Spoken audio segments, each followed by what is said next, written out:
क्यों करा जाता है पूर्णिमा का व्रत? पूर्णिमा का व्रत करने का कारण क्या है बताइए? आप इतने सालों से कर रही हो, कई माताएं कर रही होंगी पूर्णिमा का व्रत।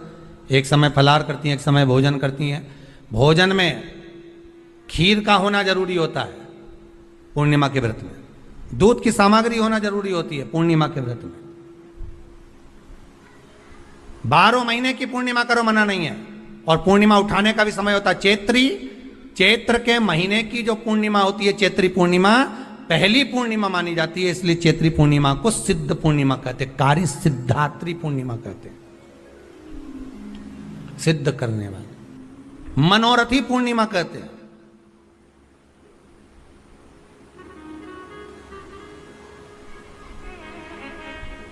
मनोरथी पूर्णिमा।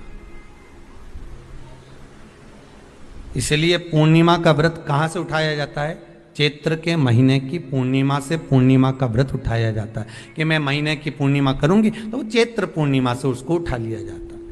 पर उसका एक नियम रहता है, आप फलाहार करें अपनी जगह पर है, पर एक समय भोजन कर रहे हैं वो अपनी जगह पर। भोजन के साथ में मीठे के साथ थोड़ा दूध की सामग्री होना जरूरी होती है।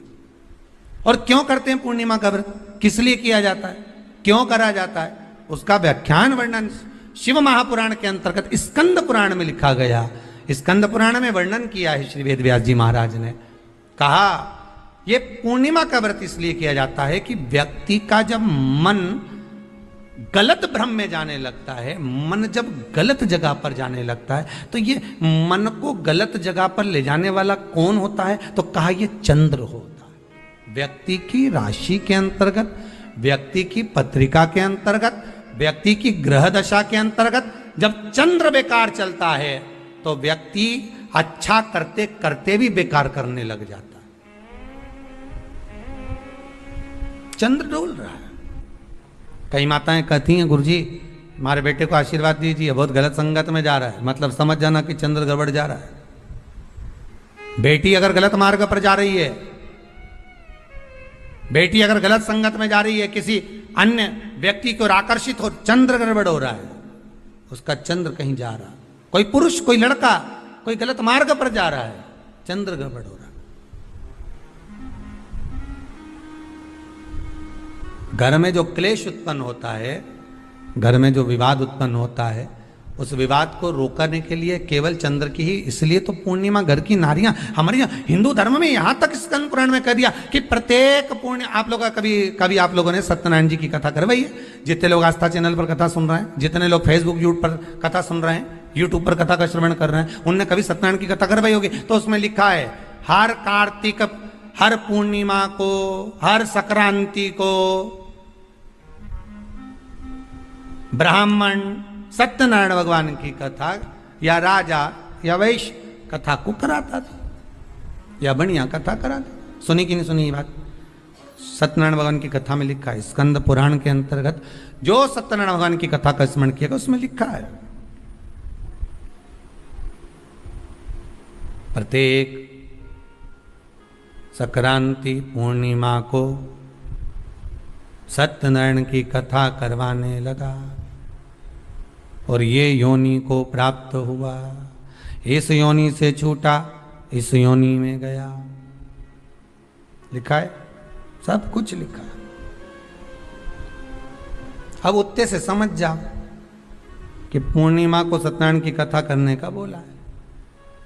तो पूर्णिमा को सत्यनारायण की कथा का क्यों बोला? वैसे तो रोज कराओ सत्यनारायण जी की कथा, प्रतिदिन कराओ, मना नहीं है। आप क्या कोई विशेष फंक्शन है आप सत्यनारायण जी की कथा करवा, पर पूर्णिमा संक्रांति को और संक्रांति को पूर्णिमा को सत्यनारायण की कथा का स्मरण क्यों करवाया गया? क्योंकि पूर्णिमा के दिन अगर ये भगवान का व्रत रख लेगी, पूर्णिमा के दिन अगर ये खीर का प्रसाद बना लेगी, थोड़ा सा दूध की कोई सामग्री बना लेगी और भगवान को भोग लगा देगी, भले सत्यनारायण भगवान के भाव से बनाए, भले सत्यनारायण जी के निमित्तार्थ बना, पर अगर इसने सत्यनारायण भगवान के निमित्त से बना, पर पूर्णिमा के दिन अगर ये व्रत रखेगी, उपास रखेगी या कोई सामग्री बनाकर भगवान की पूजन कर लेगी, तो इसके घर में जो अशांति है वो शांति में बदल जाएगी। इसलिए कई घरों में आज भी सत्यनारायण भगवान की पूजन हर पूर्णिमा को करती है माता। किताब लेके बैठ जाती है, तुरंत तुरंत उन्हें ऑफिस जाना, कहीं काम पे जाना, और तुरंत तुरंत उसने तुरंत जल्दी जल्दी कलश रखा, कलश नहीं भी रखे तो भगवान की पूजन कर को रखे,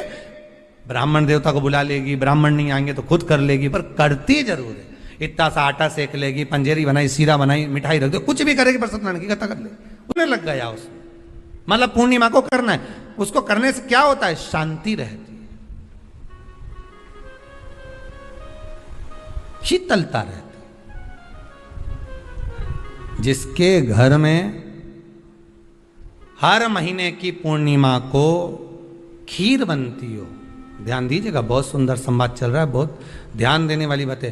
प्रत्येक महीने की पूर्णिमा को जिसके घर में दूध की सामग्री बनती हो, दूध की सामग्री तैयार होती हो, खीर प्रसाद तैयार होता हो, उसके घर में कभी क्लेश नहीं हो सकता। चाहे सास बहू एक दूसरे के सामने वो कहे ना, वो सांप और नेवले की लड़ाई क्यों ना, फिर भी शांति हो जाती है। पर प्रत्येक महीने की पूर्णिमा होना चाहिए। ये नहीं कि तुमने एक महीने की पूर्णिमा पे बना लिया और दूसरे महीने की पूर्णिमा को गायब कर दिया। फिर किसी ने कह दिया आज चूरमा तो बन रहा है, दाल बाटी तो बन रही है चूरमे के साथ में, लड्डू बन रहे हैं, तो काय को खीर बना रही हो, तो तुमने अब वो खीर प्रसाद। जैसे प्रदोष व्रत का जो उद्यापन होता है, प्रदोष के व्रत का जो उद्यापन होता है, उसमें सबसे मूल क्या है प्रदोष व्रत के उद्यापन में, कि दो चीजें मूल है प्रदोष व्रत के उद्यापन में, कि आप प्रदोष का व्रत करो तो या तो 11 करो प्रदोष तब उद्यापन करो, या 26 प्रदोष करो तब उद्यापन करो, या उससे ज्यादा कर लिए तब उद्यापन, तुम्हारा मन हो जब उद्यापन करो। पर उद्यापन की मूलता में दो चीज है, कि प्रदोष के दिन के एक दिन पहले गणेश जी की पूजन हो जाना चाहिए। उद्यापन की जो पूजन होती है वो पहले गणेश जी की पूजन एक दिन पहले हो प्रदोष के, और प्रदोष वाले दिन फिर हवन यज्ञ पूजन करा। और हवन में क्या चीज जरूरी है, खीर बनाकर 108 बार शंकर जी की नाम की पार्वती के साथ की आहुति देना जरूरी है। खीर की महत्वता है।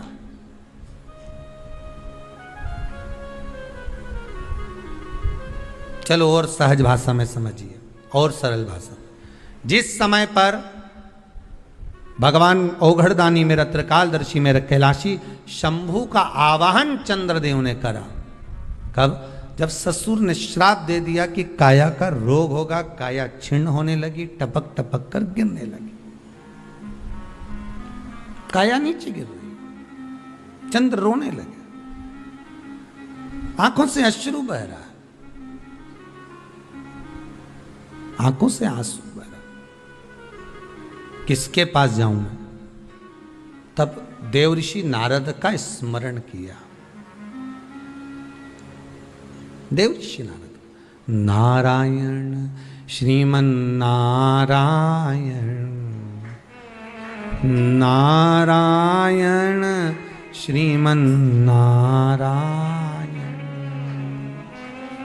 देवऋषि नारद का स्मरण कर, नारायण श्रीमन नारायण, नारायण श्रीमन नारायण, नारायण श्रीमन नारायण, नारायण श्रीमन नारायण। भाव से गाइए, प्रेम से, आनंद से।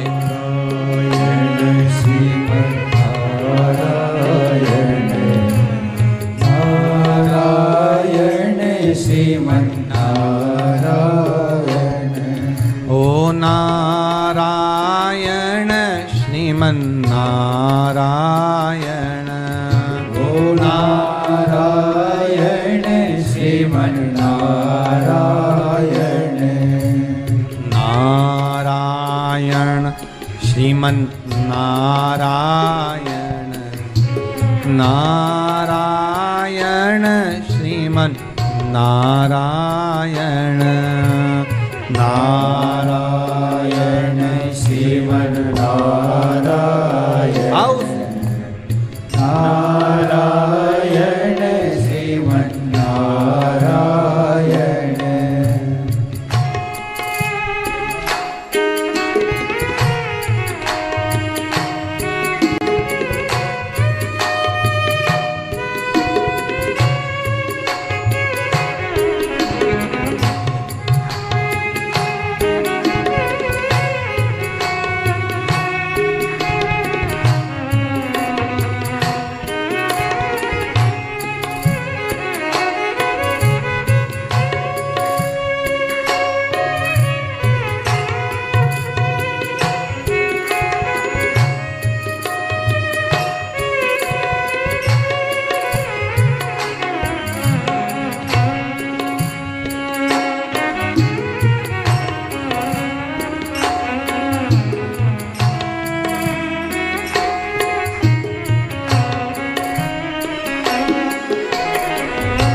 लक्ष्मी नारायण सत्यनारायण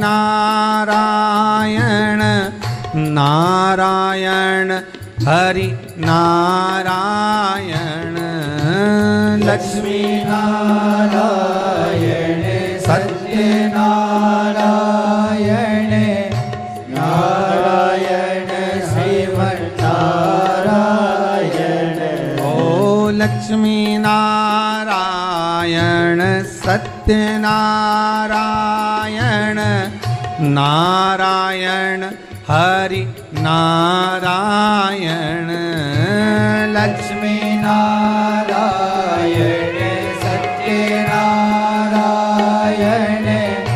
नारायण हरि नारायण। बोलो नारायण श्रीमन नारायण नारायण श्रीमन नारायण नारायण श्रीमन नारायण नारायण श्रीमन्नारायण। बोलो नारायण श्रीमन नारायण नारायण श्रीमन नारायण नारायण श्रीमन्नारायण नारायण श्रीमन्नारायण।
बद्री नारायण हरि नारायण नारायण बोलो नारायण बद्री नारायण हरि नारायण नारायण बोलो नारायण।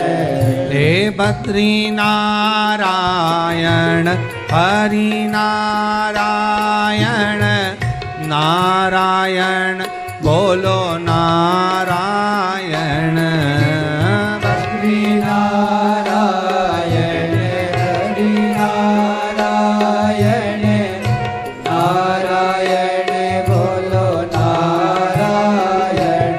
बोलो नारायण श्रीमन नारायण नारायण हरि नारायण नारायण श्रीमन नारायण नारायण हरि नारायण। ओ नारायण हरि नारायण नारायण हरि नारायण।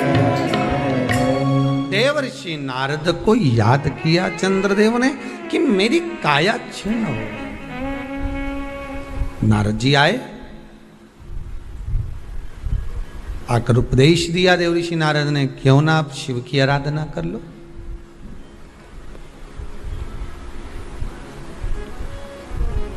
पूर्णिमा का जो व्रत है भगवान विष्णु का भी है तो शिव का भी है, दोनों से करते हैं।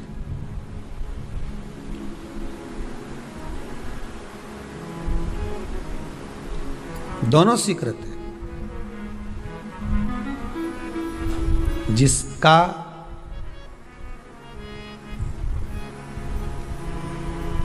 चंद्र आपकी पत्रिका में, आपकी राशि में, आपके स्वरूप में, हर व्यक्ति के संपूर्ण शरीर के अंदर 33 कोटि देवता विराजमान है। अलग अलग इंद्रियों पर अलग अलग देवताओं का निवास है। कभी मौका मिले तो अच्छे से उसको समझना। पूरे शरीर में अलग अलग इंद्रिय पर अलग अलग देवता। जिस व्यक्ति को रात्रि में, जैसे ही रात हो या दिन हो, भोजन करने के 15 मिनट के बाद ही नींद की झपकी आ जाए, समझ लेना चंद्र कमजोर पड़ गया, चंद्र गड़बड़ हो गया। बहुत ध्यान सुनिएगा जरा। पूर्णिमा का व्रत किसके लिए, वो भी ध्यान से दीजिए। शायद आपने कभी सुना ना सुना, पर अच्छे से सुन लोगे ना, ये व्रत कथा बार बार नहीं मिलने वाली। फिर इसके बाद तो तुम भले वो फिर फेसबुक यूट्यूब पर बाद में निकाल के भले सुनते रहना, पर सुन लो पूर्णिमा के व्रत का महत्व पूरा। एक, भोजन के बाद जब नशे जैसा माहौल हो जाए, आपको बिल्कुल कोई छेड़े ही नहीं, सोई नींद आएगा, जब लग जाए कि अब तो 2 क्षण सोना ही पड़ेगा, नेत्र कितना ही जगाओ तो भी नहीं माने, फिर तो बिन पिए नशा हो जाता है, जो बोले भोले गाता। तो ये जब ये चंद्र अपना प्रभाव दिखाता है तो भोजन के बाद आपको डुबा देता है। ठीक है,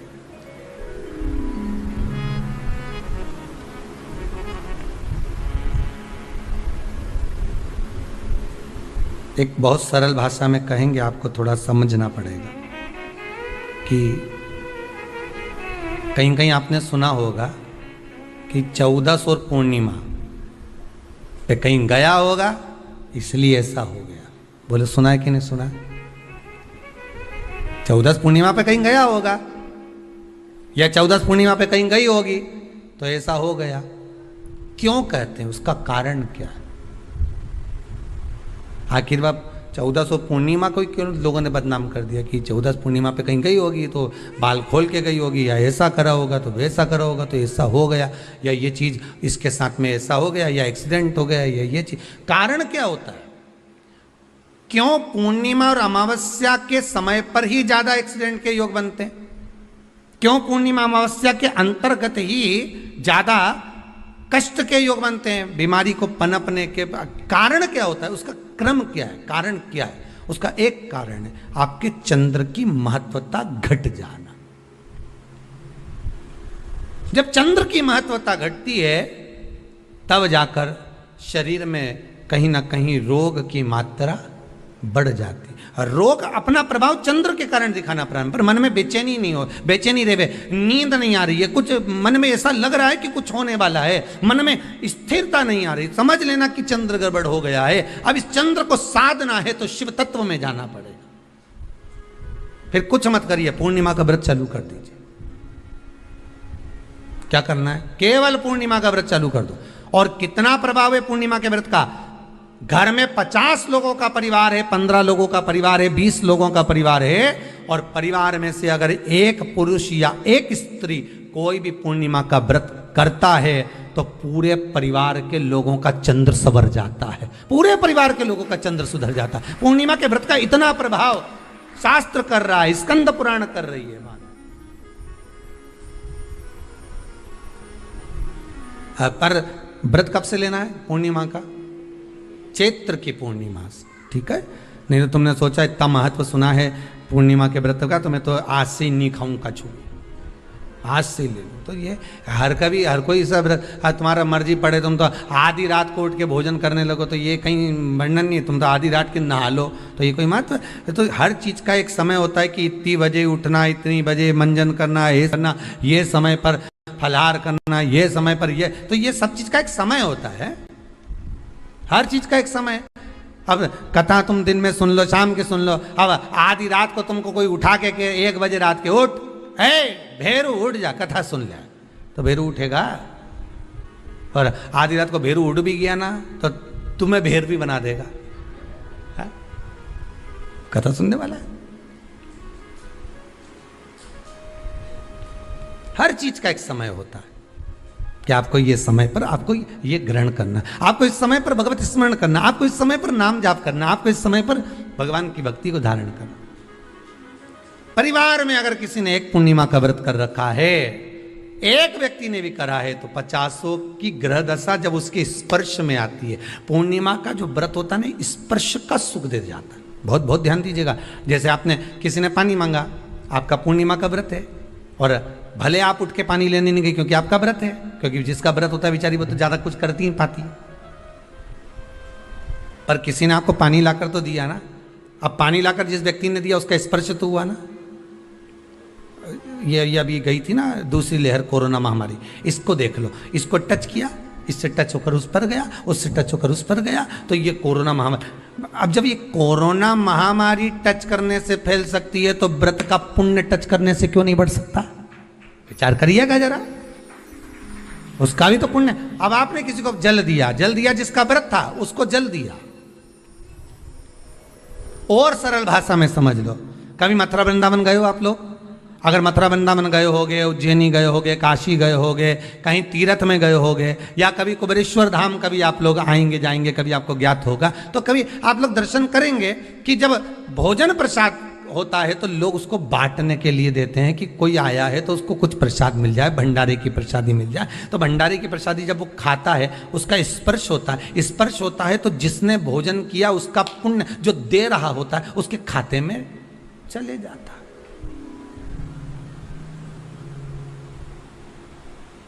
उसके खाते में गया वो।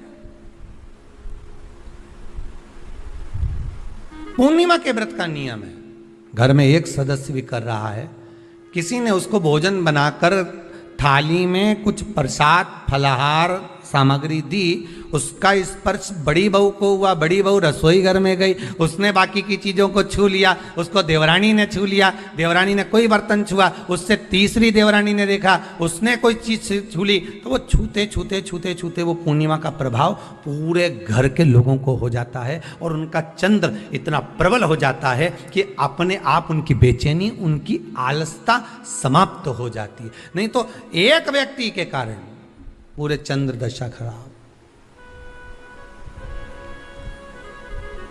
एक दुखी तो सब दुखी, एक सुखी तो सब सुखी। वो देख ले कि हाँ इसको सुख मिल गया है, अब ठीक है।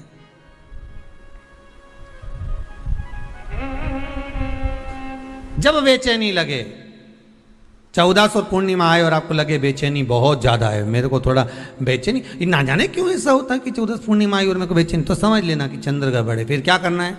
एक व्रत घर का कोई भी सदस्य पूर्णिमा का प्रारंभ कर दे। ज्यादा नहीं करो तो थोड़ी करो, पर करो व्रत।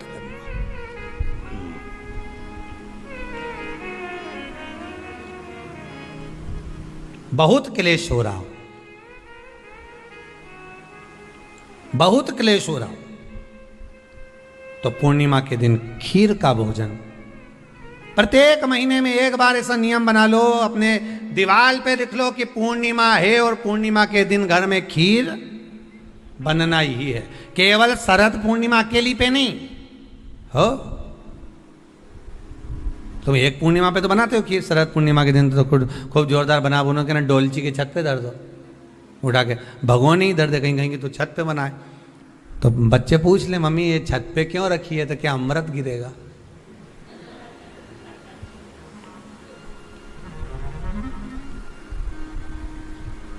अब बोलो जम के जरा, क्या गिरेगा? अमृत गिरेगा। अच्छा, अब शिव महापुराण की कथा स्कंद पुराण तो कहती है, पूर्णिमा के महत्व को जो दर्शाया जाता है कि शरद पूर्णिमा के दिन चंद्र में से अमृत तत्व गिरता है। पर कब गिरता है? अरे जम के तो बोलो, जब उस खीर का ढक्कन हटा हुआ, केवल खीर का नहीं अपना भी ढक्कन हटा हो, तभी तो अमृत गिरेगा।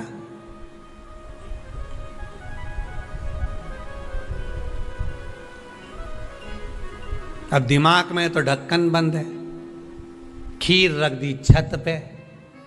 भगवान मन में सोच रहे कि देवताओं को अमृत कब मिला था? जब उन्होंने मेरा नाम पुकारा था।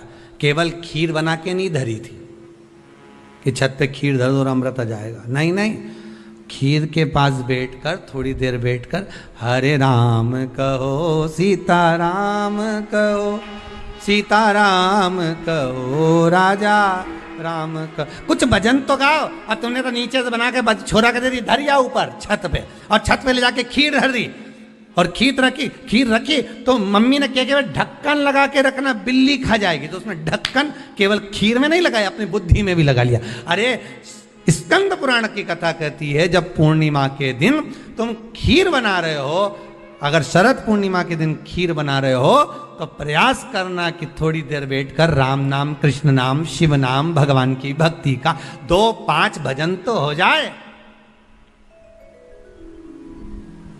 अब दिमाग में लगा ढक्कन, खीर में भी लगा दो ढक्कन, अमृत कहां से झड़ेगा? भगवान भी सोचे ना राम नाम लीनो तूने भरी जवानी में, तो डूब के मर जा रे चुल्लू भर पानी में। अब भगवत भजन करे नहीं और क्या कि अमृत झड़ेगा?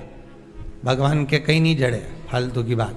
राम नाम बोलती तो अमृत झड़ता, कृष्ण नाम बोलती तो अमृत झड़ता, भगवान का भजन करती तो अमृत झड़ता। इसलिए शरद पूर्णिमा पे मंदिरों में जो खीर बनती है ना, तुम्हारे घर की खीर और मंदिर की खीर के मिला के देखना जरा, दोनों में स्वाद किस में आए जरा मिला के देखना। मंदिर की खीर में स्वाद आ जाए, क्यों वहां भाइयों ने बैठ के खूब भजन गाए, तांबा का हंडा में तातो धरो पानी नीनाए भोला नवा के रंग। अब दिन रात के जो भजन गाने पिली ने 9 बजे से लेकर 12 बजे तक खूब गाया, वो भजन का जो अमृत था वो खीर में मिल गया, खीर में मिला तो स्वाद आ गया। अब तुम तो गाई ही नहीं, तो डब्बा में कहीं खाक स्वाद आए।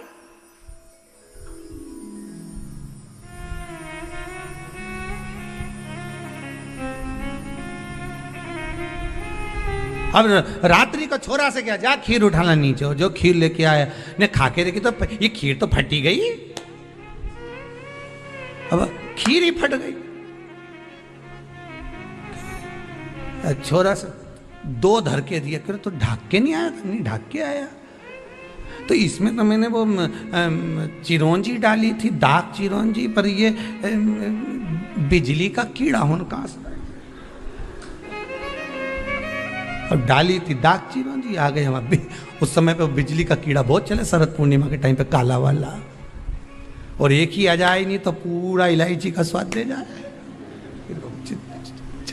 अब डाली थी दाग चिरौंजी, आ गया वह कीड़ा बिजली का। राम अब छोरा को कूट रही, अब उसको कूटने से क्या हो? ये तो उसी में का हाल नहीं हो गया। एक बच्चा घर आ गया दौड़ के, माता जी ने पूछा क्यों तू वापिस घर क्यों आ गया? स्कूल नहीं जा सकता था? स्कूल में बैठने का कहा था ना तेरे को, क्लास में बैठने का कहा था तेरे को, तो घर में क्या कर रहा है कि नहीं जाना मेरे को स्कूल? तो क्यों नहीं जाना? नहीं जाऊंगा, नहीं जाऊंगा। तो छोरा से तू जाए क्यों नहीं? नहीं जाऊंगा, नहीं बोल, नहीं जाना, नहीं जाना बस। अरे तो हुआ क्या ये तो बता। कि मार साहब है नहीं, हमारा टीचर, हमारा गुरुजी माँ साहब, उनने बोर्ड पे लिखा महाभारत, और हमसे पूछे किसने लिखी, तो हमने कह दिया तुम नहीं लिखी। तो उनने हमको खूब मारा, तो अब स्कूल नहीं जाऊंगा। जब मार साहब खुद लिख रिया है, इतना बच्चा के सामने लिखा, बोर्ड पे लिखा महाभारत, और हमसे पूछा किसने लिखी महाभारत, तो हमने कह दिया तुम नहीं लिखी।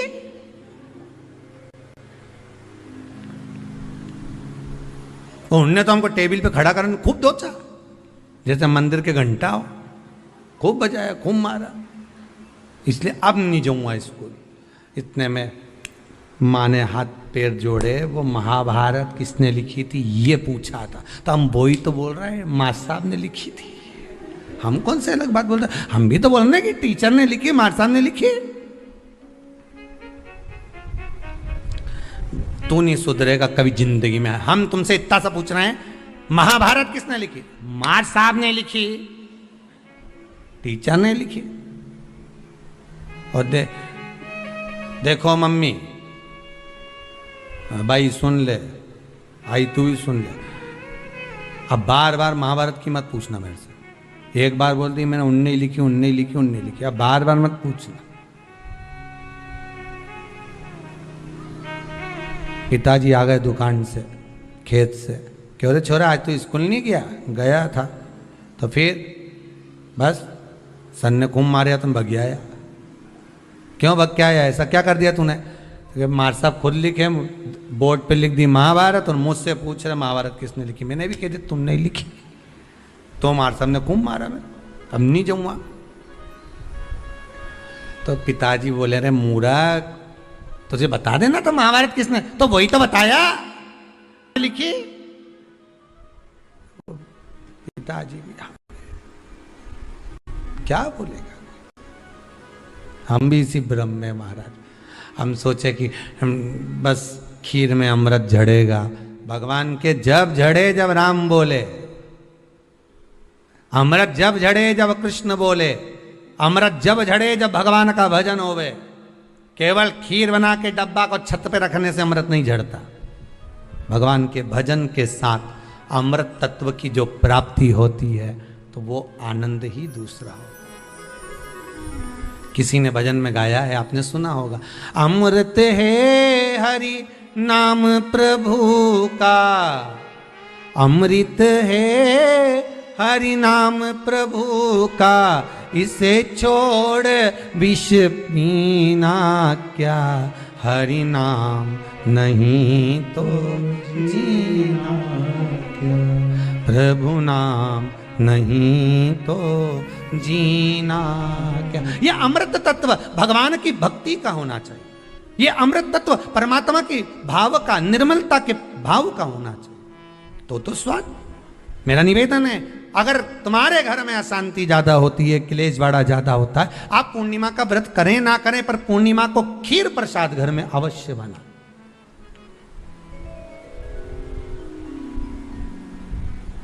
12 महीने की पूर्णिमा करके देखने में क्या जा रहा है? देख लो बना के। नहीं तो ना तो सियोर वाला महाराज तुम्हारे यहाँ खाने आ रहा है, नहीं तो खीर तो अपने घर में ही है। कोई महाराज तो नहीं आएगा खाने के लिए कि सियोर वाला महाराज को तुम खीर का डब्बा पहुंचा दो कि हर महीने की पूर्णिमा को तुम्हें ही खाना है, तुम्हें ही बनाना है। इतनी सी बना लो, पर बनाओ, देखो कि घर में शांति होती कि नहीं होती। बनाकर जाने में क्या जा रहा है? नहीं तो खीर तो है ही सरी, अगर शांति नहीं हुई तो खीर तो है, खा ही लेंगे। पर बना के देखने में कुछ जा रहा है क्या? बनाओ।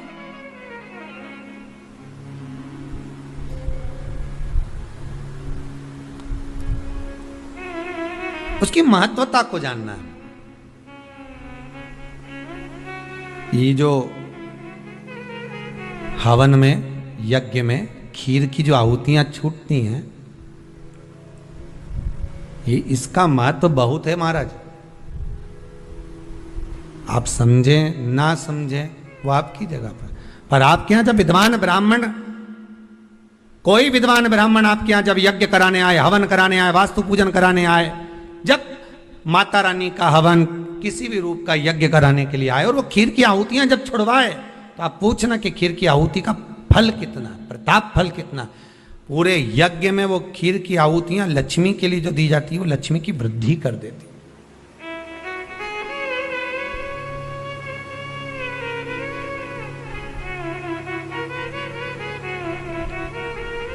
उसका महत्व कितना बढ़ जाता है, उसका महत्व कितना प्रबल हो जाता है।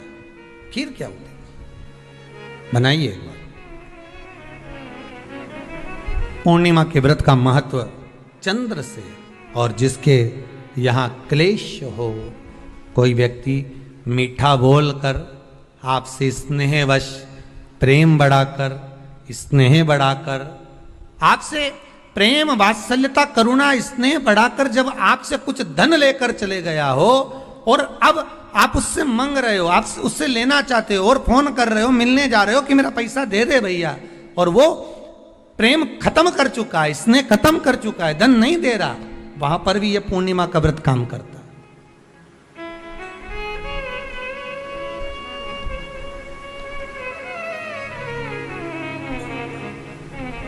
वहां पर भी पूर्णिमा का व्रत काम करता है।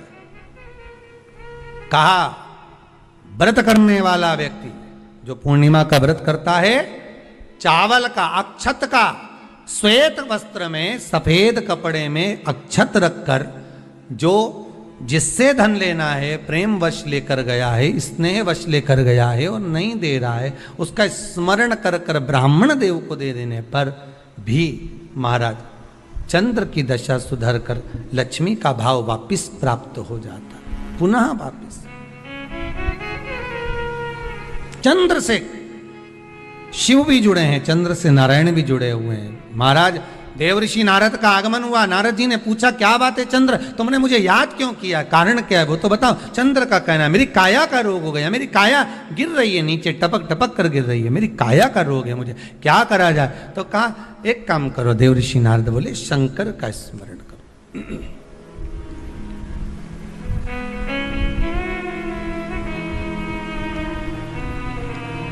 शिव का स्मरण कर लीजिए।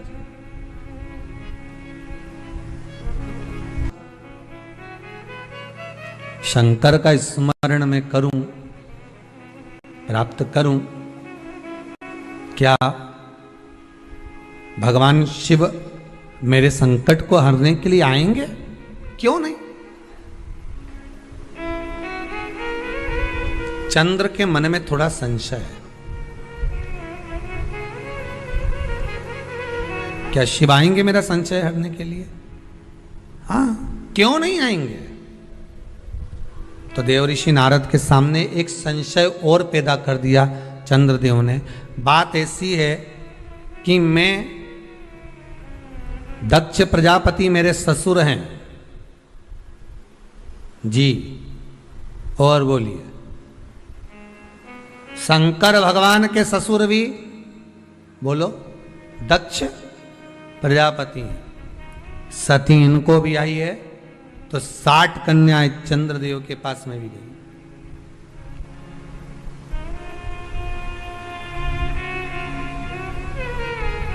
उसमें रोहिणी से अधिक प्रेम है उनको, अधिक। ये मेरे साधु भाई हैं, ये मेरे रिश्तेदार हैं। क्या एक रिश्तेदार दूसरे रिश्तेदार का रोग मिटा सकता है कि रोग बढ़ा सकता है? चंद्र के मन का संशय देखिए। फिर वही वाली बात आ गई, व्यक्ति शरीर से गलती नहीं करता, मन से बहुत गलतियां कर जाता है। आप किसी व्यक्ति से कभी मत झगड़ो, लड़ाई मत करो किसी व्यक्ति से, किसी व्यक्ति से लड़ाई मत करो आप, और अंदर से लड़ाई करो, मन की मन सोचते रहो उसका ऐसा हो जाए। एक कथा आती है ना, एक चंदन का व्यापारी चंदन बेचने के लिए आया, राजा के महल में आ गया। राजा के महल में आकर कहा महाराज चंदन ले लो। राजा सोच में पड़ गया। थोड़ी देर तक सोच में पड़ने के बाद राजा ने अपने मंत्रियों से कहा ले जाओ इसको जेल में डाल दो जो चंदन बेचने आया है। मुनि मंत्री की चित्तवृत्ति में पड़ा, ये राजा कभी किसी को जेल में नहीं डालता, पहली बार चंदन बेचने वाला आया और इसको जेल में डाल रहा। आखिर ये चंदन बेचने वाले ने गलती क्या करी है? राजा ने दूतों को बुलाया, ले जाओ इसको पकड़ के जेल में डालो।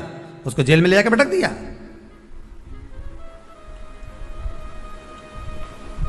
डाल दो इसको जेल के अंदर, डाल दो। मंत्री ने अपने राजा को समझाया, स्वामी सरकार दयालु दातार, ये इसने कुछ करा नहीं है, इसको छोड़ दो। मंत्री का कहना माना, उसको छोड़ दिया। नगर से बाहर रहेगा, ये बाहर निकालो, इसको बाहर निकाल दो।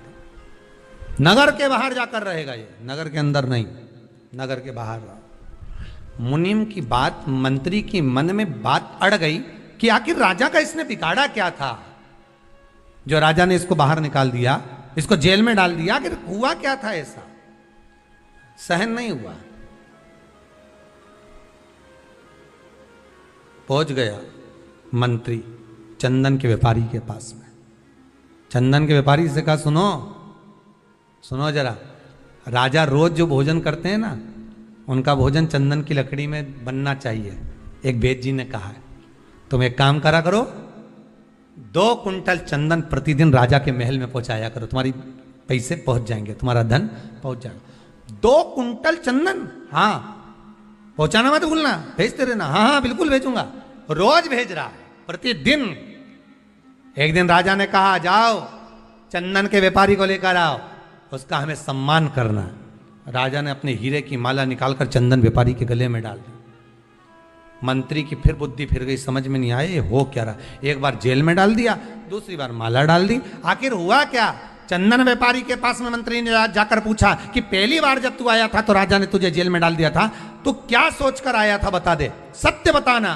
तो उसने कहा, बात ऐसी है, जब मैंने राजा को देखा, देखकर मन में सोचा कि मेरे पास में इतना सारा चंदन रखा है, बिक नहीं रहा, अगर ये राजा मर जाए या इसमें आग लगेगी, मरने के बाद इसकी अर्थी जलेगी, चिता जलेगी, तो मेरा पूरा चंदन बिक जाएगा। गलत सोचा था तो वो बोला नहीं गया, पर मन से सोच लिया था, इसलिए मन वाले को मिल भी गया। आप मत लड़ो किसी से, हृदय से सोच लो कि तुम्हें इससे बहुत जलन है, ऐसा है वैसा है, मन में सोच लो उस व्यक्ति की, और तुम्हारे बीच में अपने आप बैर उत्पन्न हो जाएगा, अपने आप लड़ाई उत्पन्न हो जाएगी। भले तुमने उसका कुछ नहीं बिगाड़ा, उसने तुम्हारा कुछ नहीं बिगाड़ा, पर अंदर से जो तुमने सोच लिया तो बैर उत्पन्न हो गया, विवाद उत्पन्न हो गया, लड़ाई हो गई। फिर मंत्री ने पूछा, अब क्या बात है, राजा ने तुझे माला पहनाई, आखिर तूने क्या सोचा था। अब मैंने भगवान से प्रार्थना करी थी, इतना अच्छा राजा है, चंदन में रोज भोजन करता है, चंदन की लकड़ी जलाकर और भोजन बनवाता है, भगवान इसको खूब उम्र देना, मेरी भी उम्र दे देना। जब अच्छा सोचा तो हीरे की माला मिल गई।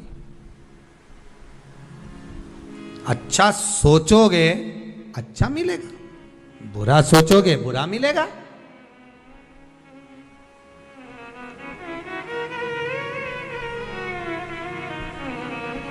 दुनिया के लोग सोचें कि अपशब्द कहने के बाद, किसी को ताना देने के बाद, किसी को गाली देने के बाद, किसी के लिए अपशब्द बोलने के बाद, किसी की निंदा करने के बाद, किसी के लिए कुछ कहने के बाद आप बच जाओगे। ना ना ना ना, वो मिलेगा, प्राप्त नहीं।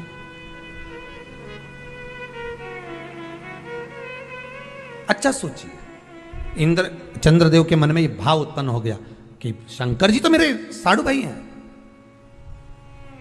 दक्ष प्रजापति के ये भी जमाई है तो मैं भी जमाई हूं, क्या एक दूसरे का रिश्तेदार क्या हमारा हित कर सकता है।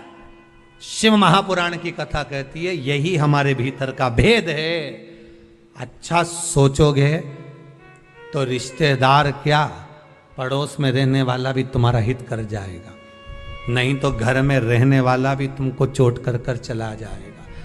दिल से अगर निभाओगे, दिखावे से नहीं, शरीर से नहीं, केवल मन से निभाने का प्रयास करिए। आप प्रेम देने का प्रयास तो करो, प्रेम मिलना प्रारंभ हो जाएगा साहब। आप करुणा देने का प्रयास तो करो, करुणा मिलना प्रारंभ हो जाएगा जी। आप देख क्या रहे हो। देव ऋषि नारद उसी समय पर प्रकट हो गए।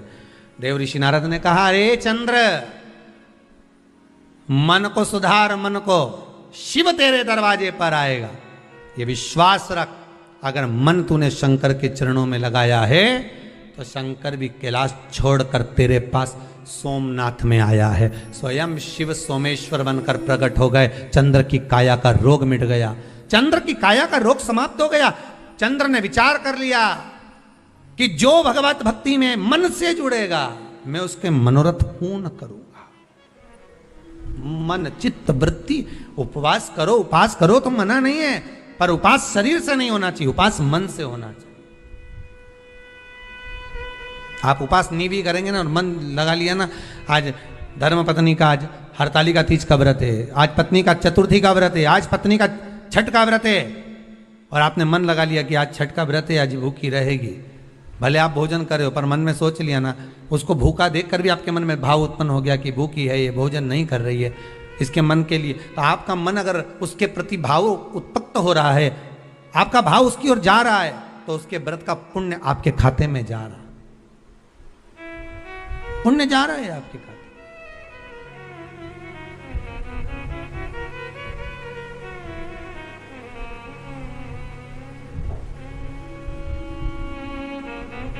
आप मन से जुड़िए।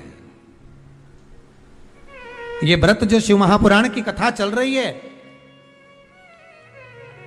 शंकर की कथा का जो अनुमोदन कर रहा है, उससे मन से जुड़ना है हमको। हमें जानना है कि व्रत की महत्वता कैसे प्रकट होगी, हमें व्रत कैसे लगेगा। पूर्णिमा का व्रत करो, पर चैत्र के पूर्णिमा से प्रारंभ करो।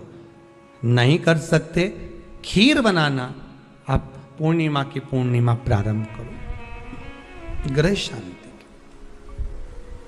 के, घर की शांति के लिए, आनंद के लिए, उमंगता के लिए, उत्साह के लिए। महाराज शंकर की कथा कहती है, चंचुला देवी ने तप साधना करी थी। उस तप साधना का बल इतना था कि पति को भी प्रेत की योनि से मुक्त करवा दिया। कथा में ऐसा मन लगाया, ऐसा मन, शरीर नहीं मन लगाइए।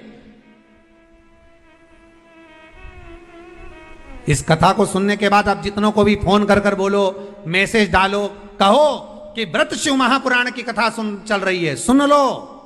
आज पूर्णिमा के व्रत का महत्व बताया है, कल प्रदोष के व्रत का महत्व चलेगा कि प्रदोष का व्रत कैसे करना चाहिए, क्या खाना चाहिए, कब से शुरू करना चाहिए। प्रदोष के व्रत में नमक क्यों नहीं खाया जाता, कारण क्या है, प्रदोष समय कौन सा होता है, प्रदोष समय में कैसी आराधना करना चाहिए, प्रदोष का उद्यापन कैसे करना चाहिए, कल के वर्णन में श्रवण करें, कल के व्याख्यान में श्रवण करें। पर चित्त मन को लगाते हुए मैं बहुत बहुत साधुवाद देता हूं श्री विजय कुमार गीताजी सिंघल जी को, पटना बिहार से, जो ऑनलाइन शिव महापुराण की कथा करवाकर संपूर्ण विश्व का कल्याण कर रहे हैं। उनके प्रतिनिधि के रूप में विराजमान ओम प्रकाश जी, ना जाने कितनी गलतियां हम व्रत करते समय कर जाते हैं, ना जाने कितनी गलतियां हम व्रत के पहले कर जाते हैं या व्रत के बाद कर जाते हैं। हम भगवान को रिझा नहीं पाते। कई लोग हैं, कितने सालों हो गए गुरुदेव हमको सोमवार का व्रत करते करते, कितने साल हो गए हमको मंगलवार करते करते, कितने साल हो गए हमको बृहस्पतिवार करते करते। कई ऐसी माताएं जो निरंतर व्रत कर रही हैं, निरंतर व्रत में डूबी हुई हैं, पर उसके बाद भी उनके मन में आता है कि हमारा व्रत सफल हुआ कि नहीं हुआ, भगवान ने उसको स्वीकार करा कि नहीं करा। पार्वती मैया जब व्रत करने बैठती थी तो शंकर उनके सामने आ जाते थे, सती मैया जब व्रत करने बैठती थी तो शंकर जी उनके सम्मुख में जाते थे, माँ गोरा जब व्रत करने बैठती थी तो महादेव उनके सामने आ जाते थे, उमा जब व्रत करने बैठती थी तो भगवान महेश उनके सामने आ जाते थे। तो व्रत जब माताओं ने करा तो उनके सामने भगवान प्रकट हो गए। तो हम व्रत करते हैं तो भगवान क्यों नहीं आता।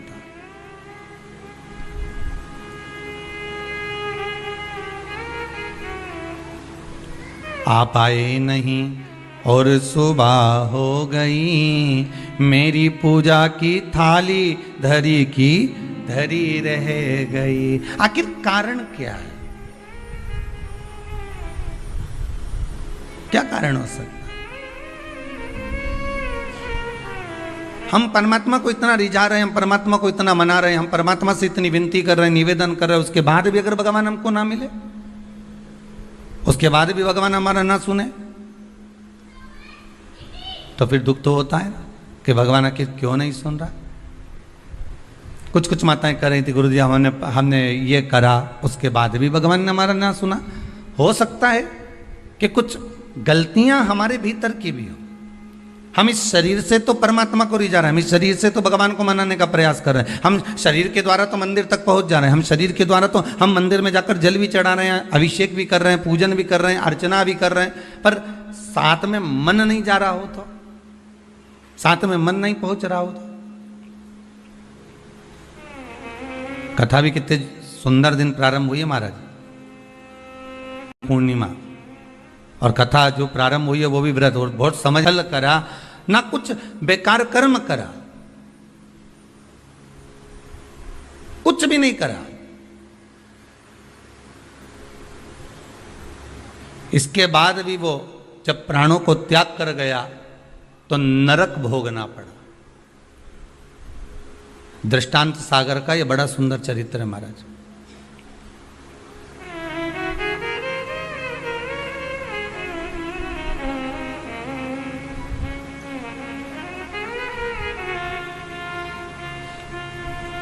नरक भोग रहा है, ऊपर गया, चित्रगुप्त महाराज बैठे थे, इसके पाप गिना रहे थे। तो देवऋषि नारद का वहीं पर आगमन हुआ। श्रीमन नारायण नारद जी ने तो पूछ लिया। संत के मन में अगर कोई प्रश्न आता है तो संत तुरंत पूछ लेता है कि आखिर कारण क्या है।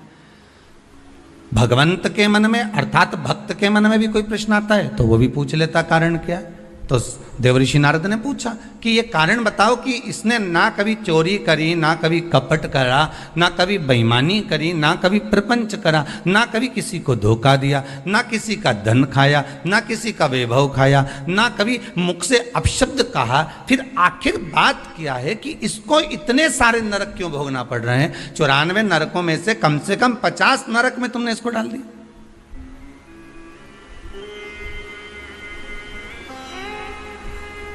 ये नरक में भेजने का कारण क्या है?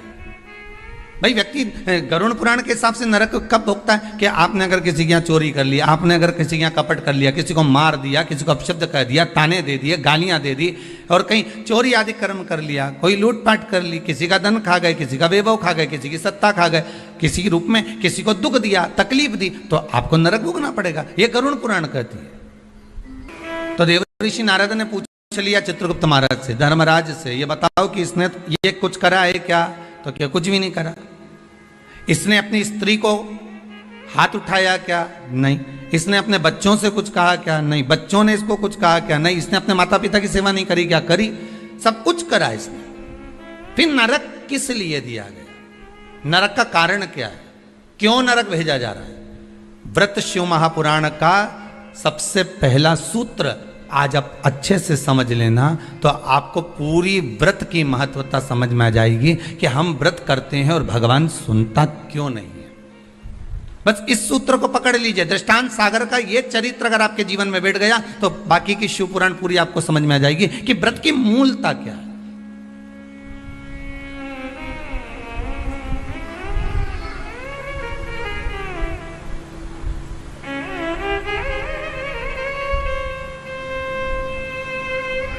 कारण क्या हो सकता है? देवऋषि नारद ने पूछा तो धर्मराज बोले बस केवल एक कारण है। कौन सा? जब ये बैठता था इस शरीर के द्वारा इसने कोई बेकार काम नहीं करा। इस शरीर के द्वारा ये कोई किसी को कपट नहीं करा, किसी का धन नहीं खाया, वैभव नहीं करा खाया, किसी को अपशब्द नहीं करा। इस शरीर के द्वारा कुछ नहीं करा इसने।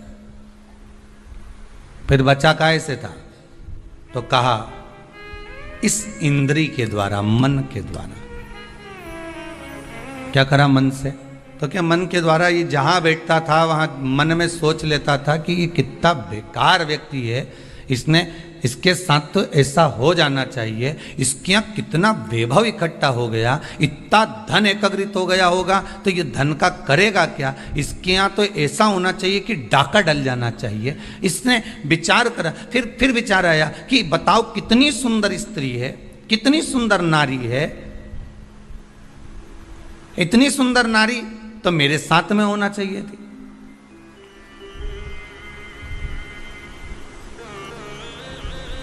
इसकी कितनी प्रॉपर्टी है, कितना वैभव है इसके पास में, कितना धन है इसके पास में। कुछ ऐसा हो जाए कि इसका धन संपूर्ण मेरा हो जाए, इसका पूरा वैभव इतना इतना जितना इसका धन है ये सारा के सारा मेरा हो जाए। अब बोलो शरीर से कुछ कर रहा है क्या वो? जितने आस्था पर सुन रहे हो, जितने फेसबुक यूट्यूब पर सुन रहे हो, दिल से बोलना उसने शरीर से कुछ करा? नहीं। शरीर से कोई चोरी करी? नहीं। शरीर से किसी को मारा? नहीं। किसी का धन खाया? नहीं। पर कर क्या रहा है? मन से उसके जो विकार उत्पन्न हो रहा है, मन से जो विचार उत्पन्न हो रहा है, मन से वो जो गलत सोच रहा है, मन से जो उसके विचार धारणा चल रही, मन चित्तवृत्ति से जो गलत विचार उसकी दृष्टि में आ रहा है, बस वो गलत उसको नरक की ओर ले जा रहा। अब तुमने व्रत तो करा, आज कई माताओं का पूर्णिमा का व्रत भी होगा, ऐसा नहीं है, जाएगी राखी बांधने तो कह भी देगी हमारी तो पूर्णिमा जी हम तो तुम्हारे भाभी भोजन नहीं करें। भाई ननंद और आती हैं तो कह भी देती हैं कि आज तो हमारे पूर्णिमा है, हम काहे को भोजन करें तुम्हारे यहाँ, आज हमारा पूर्णिमा का व्रत है। और कई तो रक्षाबंधन पे इसलिए भी नहीं आती कि जाके करेंगे क्या, राखी बांधेंगे और रोटी का बोलेंगे तो रोटी तो खा ही नहीं सकते अपन, व्रत है अपना, तो एक टाइम तो खा सको। पूर्णिमा के व्रत का तो महत्व है, एक टाइम तो भोजन कर सकते हो।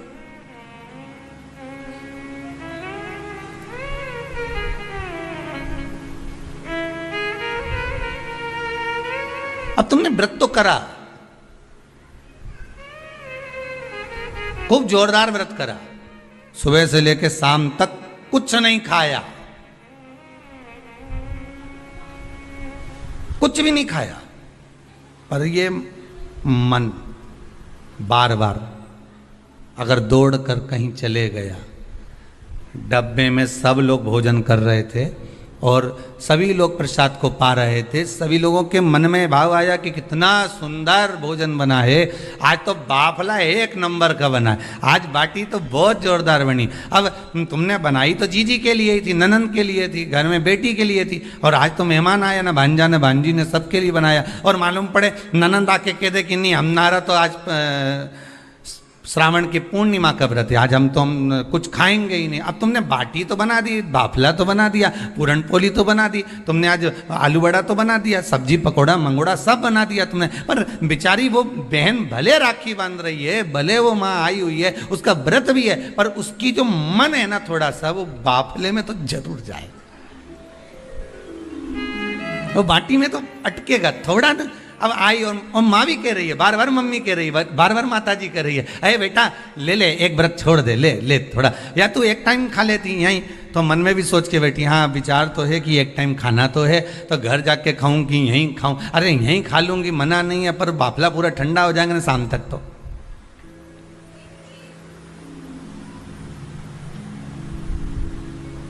इसलिए शायद लोग भजन में गाते हैं,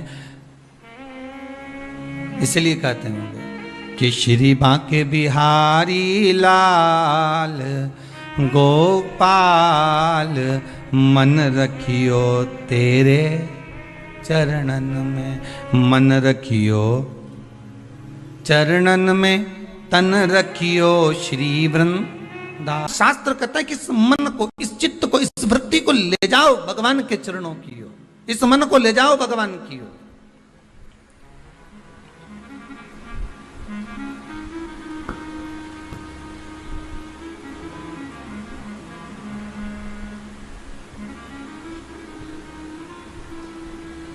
इस मन को परमात्मा तक ले जाओ।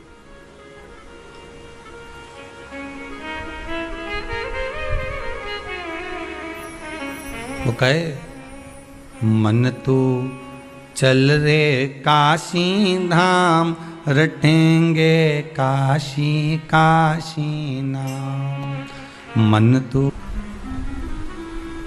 शिव पुराण कहती है बहुत अलमस्त रहकर, यहां तक आपको पहले भी कथा में कहा, वल्लभ कुल की एकादशी करो, भले बकरी जैसे चरो, पर एकादशी करो। बार बार क्यों कहते हैं इस बात के लिए कि आप ज्यादा भूखे रहकर और बहुत शरीर को कष्ट देकर, मालूम पड़े शुगर और बीपी ऊंचा नीचा हो जाए और तुम हॉस्पिटल में पड़ी रहो, तो फिर उस व्रत का कोई मूल तत्व रहेगा क्या? नहीं। आत्मा का व्रत मूल है, मन का व्रत मूल है।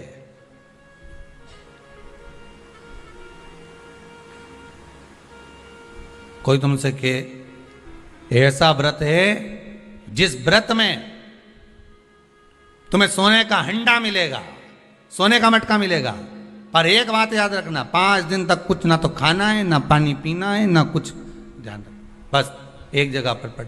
अब ऐसा हंडा पाकर भी क्या करो कि सोने का हंडा तो घर में आए और तुम ऊपर जाओ। अब ऐसा हंडा पाकर भी क्या करोगे? अब मालूम पड़े सोने का हंडा तो आ गया घर के अंदर और तुम चल दिए ऊपर। अब क्या ऊपर से आओगे नीचे खर्च करने के लिए सोने का अंडा का माल? नहीं चाहिए। प्रथम सुख निरोगी काया, द्वितीय सुख घर में माया। ये दूसरे नंबर पर आती है माया, दूसरे नंबर पर आता है धन, संपदा, सत्ता, वैभव, ये दूसरे नंबर पर है। अभी बीच में जब ये कोरोना महामारी का कहर चल रहा था, अब तो थोड़ा बाबा की कृपा है विश्वनाथ की कि आप धीरे धीरे धीरे धीरे कोरोना महामारी धीरे धीरे ले जा रही, ये शंकर की कृपा मान लो। पर बीच में जब कोरोना महामारी का दूसरा जो लहर चालू हुई थी, उस लहर में आपने सुना होगा कि ना जाने वो कहाँ के विधायक थे, तो वो मालूम पड़े चले गए, फिर अखबार में देखा, टीवी में देखा कि वहाँ का मंत्री थे या विधायक थे, वो चले गए, कहीं कोई चले गया। आप विचार करो जरा, एक विचार करना कि कितना रुपया चुनाव में खर्च करा होगा, कितना धन लगाया होगा, कितना अनाप शनाप पैसा लगाया होगा, और जीत हासिल हो गई, और जीत मिल भी गई, और उसके बाद ये कोरोना महामारी में चले गए। अब बताओ ईमानदारी से, तो हंडे का करोगे क्या? अब वो सोने का अंडा का कोई काम है?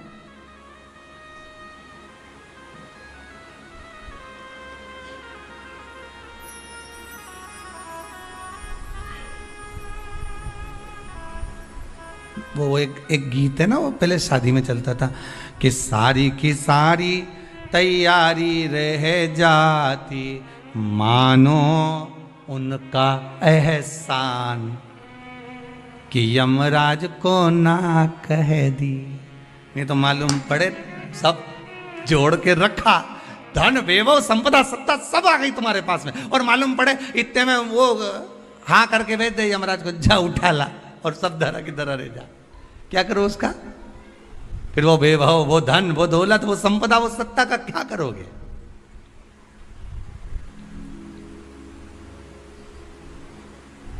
प्रथम सुखे निरोगी काया। आप अगर सुखी हो तो वो सबसे बड़ा हंडा है सोने का। स्वास्थ्य अच्छा है ना आपका? कोरोना महामारी के अंतर्गत बीमार होने के बाद भी, कोरोना महामारी आने के बाद भी, इतनी बड़ी बीमारी ने घेर लिया, हर तरह से आपको निचोड़ लिया, उसके बाद भी अगर भगवान की कृपा से, शंकर की करुणा से, कृपा से, मेरे विश्वनाथ, मेरे कुबेर भंडारी की दया से, मेरे महाकाल राजा मेरे विश्वनाथ की कृपा से मोहल्ले तक कोरोना आ गया, गली तक पहुंच गया, सोसाइटी तक पहुंच गया, बिल्डिंग में नीचे ऊपर तक पहुंच गया, और तुम्हें भी हो गया, और तुम बच गए, उसके बाद भी बच गए। ना पलंग मिल रहे थे, ना दवाई मिल रही थी, ना इंजेक्शन मिल रहे थे, ना वेंटिलेटर मिल रहा था, ना ऑक्सीजन मिल रहा था, उसके बाद भी अगर तुम बच गए हो तो ये कोई दूसरा बचाने वाला नहीं, तुमने जो भजन किया था, कृपा उस भजन की हो गई, करुणा उस भजन की हो गई, दया उस भजन की हो गई, जो आप बच चुके हो, ये उसकी कृपा से बचे, ये उसकी कृपा है। वो कहते हैं ना, मनुष्य कर्म करने में तो मनमानी कर सकता है, मनमानी आप कर्म करने में कर सकते हो, मैं तो ये करके रहूंगा, जाओ क्या कर लोगे, क्या बिगाड़ लोगे मेरा? आप अपना कर्म करने में तो मनमानी कर सकते हो, पर उस कर्म का भोग भोगने में मनमानी कर सकते हो क्या? नहीं, वो तो फिर जो लिख दिया है उसको तो भोगना पड़ेगा, जो कर्म का फल मिल रहा है उसको तो भोगना है, उसमें कोई मनमानी नहीं है भाई। आप यहाँ चॉइस ला सकते हो कि मेरे को ये खाना है, मेरे को ये पहनना है, मुझे ये करना है, पर ऊपर जाने के बाद कोई चॉइस चलेगी क्या? नहीं, मैं तो एसी का रूम में ही सोऊंगा, बेकुंठ में ही सोऊंगा, नहीं जाना मुझे नरक, मैं झगड़ा करके बता दे, जा लड़।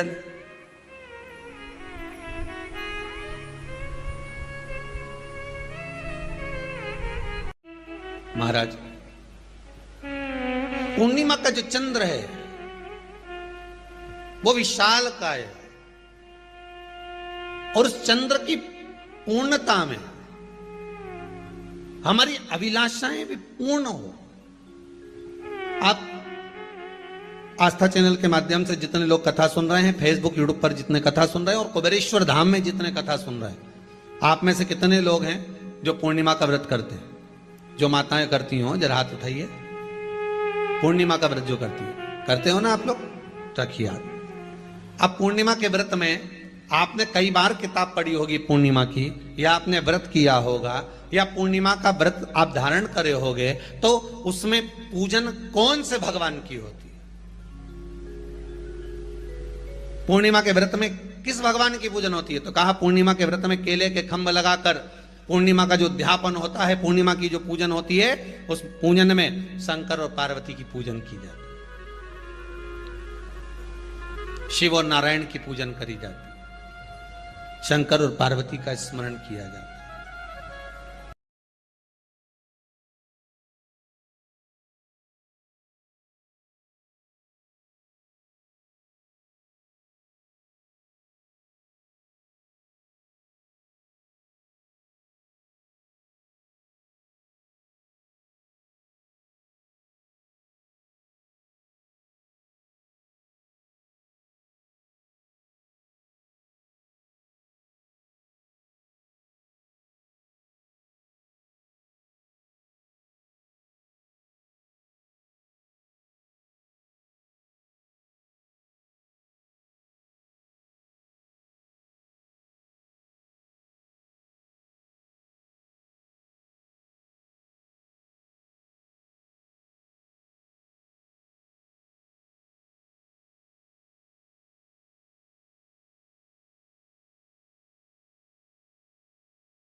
कोई बीमारी एक पूरी होती है, दूसरी लग जाती है, दूसरी बीमारी पूरी होती है, तीसरी लग जाती है, तीसरी बीमारी पूरी होती है, चौथी लग जाती है। कुछ प्रॉब्लम चली रही है तो एक जल के पात्र में जल लीजिए, कलश लोटा पानी का भर लीजिए और उस पात्र में चावल के 2 दाने डाल लीजिए, अक्षत के 2 दाने डालिए। घर में से लेकर जाओ, थोड़ा सा जल बेलपत्री के वृक्ष के नीचे डाल दीजिए, थोड़ा सा जल पीपल के वृक्ष के नीचे डाल दीजिए और थोड़ा सा जल या तो आंवले का पेड़ मिल जाए या शमी का वृक्ष मिल जाए, शमी का वृक्ष मिले या आंवले का वृक्ष मिले, उसके नीचे डाल दीजिए। 3 जगह पर अगर कोई बीमारी ऐसी हो गई कि वो समाप्त नहीं हो रही, बड़ी बड़ी तकलीफ, मतलब एक बार दवाई अगर चालू हो गई तो दवाई बंद ही नहीं हो रही है, तो उसके लिए आपको 3 जगह पर जल चढ़ाना प्रारंभ कर दो। मात्र 1 हफ्ते से ज्यादा चढ़ाना भी नहीं पड़ेगा। जैसे 1 हफ्ते आप टेबलेट लेते हो, गोली लेते हो, 1 हफ्ते चढ़ाना प्रारंभ कर दो। सबसे पहले बेलपत्री के पेड़ के नीचे क्या करना है, जल का पात्र लेना है, उसमें 2 दाने चावल के डालना, 2 दाने अक्षत के डालिए। पहले बेलपत्री के पेड़ के नीचे जाओ, वहां जल चढ़ाओ, फिर जाइए पीपल के वृक्ष के नीचे, वहां जल चढ़ाइए, आखिरी में या तो शमी के नीचे या फिर आंवले के नीचे, इन दोनों में से कोई एक वृक्ष जिसके नीचे। पर 1 हफ्ते अगर आपने आंवले में चढ़ाया है तो आंवले में ही चढ़ाना, शमी में चढ़ाया है तो शमी में चढ़ाना है। ये बदल के मत चढ़ाना कि आज मैं शमी में चढ़ा देती हूँ, कल आंवले में चढ़ा दूंगी, ऐसा नहीं। और ध्यान रखिए एक बात का, कई माताएं क्या करती हैं, पशुपति व्रत करती हैं, तो अभी मैं ये वाले मंदिर में कर लेती हूँ, अगला मैं उस मंदिर में कर लूंगी, अगला मायके में जाके कर लूंगी, ये गलत है। अगर पशुपति नाथ का व्रत कर रहे हो तो एक ही मंदिर में करना है, मंदिर नहीं बदलना। एक माता ने बड़ा अच्छा प्रश्न पूछा है, प्रश्न किया है,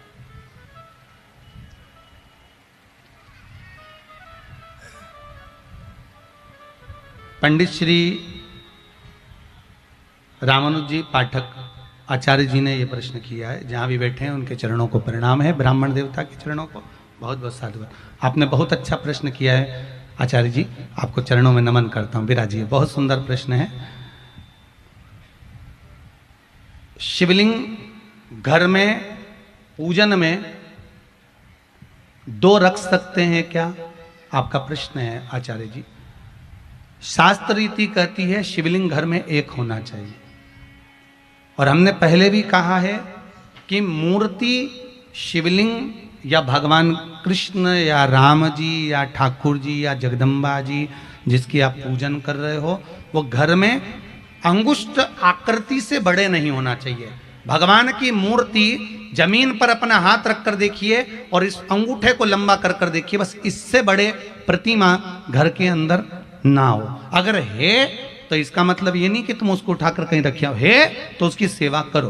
पर कैसी सेवा करना है, इस अंगुष्ठ आकृति से जितनी छोटी छोटी छोटी छोटी मूर्ति होती है उसको सेवा कम करना पड़ती है, जितनी बड़ी मूर्ति होती चली जाती है उसको सेवा ज्यादा करना पड़ती है। जैसे घर में छोटा बच्चा रहता है, उसको कुछ भी पहना दो, कैसे भी पहना दो, दूध पिलाओ, सुला दो, पटक दो, खिलौने के साथ खेलता रहेगा। बच्चा बड़ा हो गया, उसके मनपसंद कपड़े चाहिए, मैं ये नहीं पहनूंगा, मुझे ये नहीं पहनना, मुझे ये नहीं पहनना, मुझे वो नहीं पहनना, उसके पसंद का। तो मूर्ति बड़ी है, उसकी सेवा।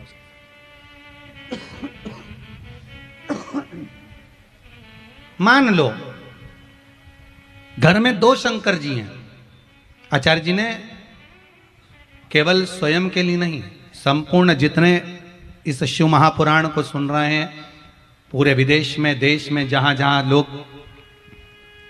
फेसबुक यूट्यूब के माध्यम से इस पावन कथा को श्रवण कर रहे हैं, बहुत ध्यान से, बहुत सुंदर प्रश्न आचार्य जी ने करा है, पाठक जी ने। घर में मान लो 2 शिवलिंग है तो फिर करना क्या है, उसका क्या करें। शिव महापुराण की कथा कहती है, एक शिवलिंग को आप भगवान शंकर का नर्मदेश्वर स्वरूप मान लो और एक शिवलिंग को आप काशी का विश्वनाथ का स्वरूप मान लीजिए और उसकी सेवा में लगे रहिए।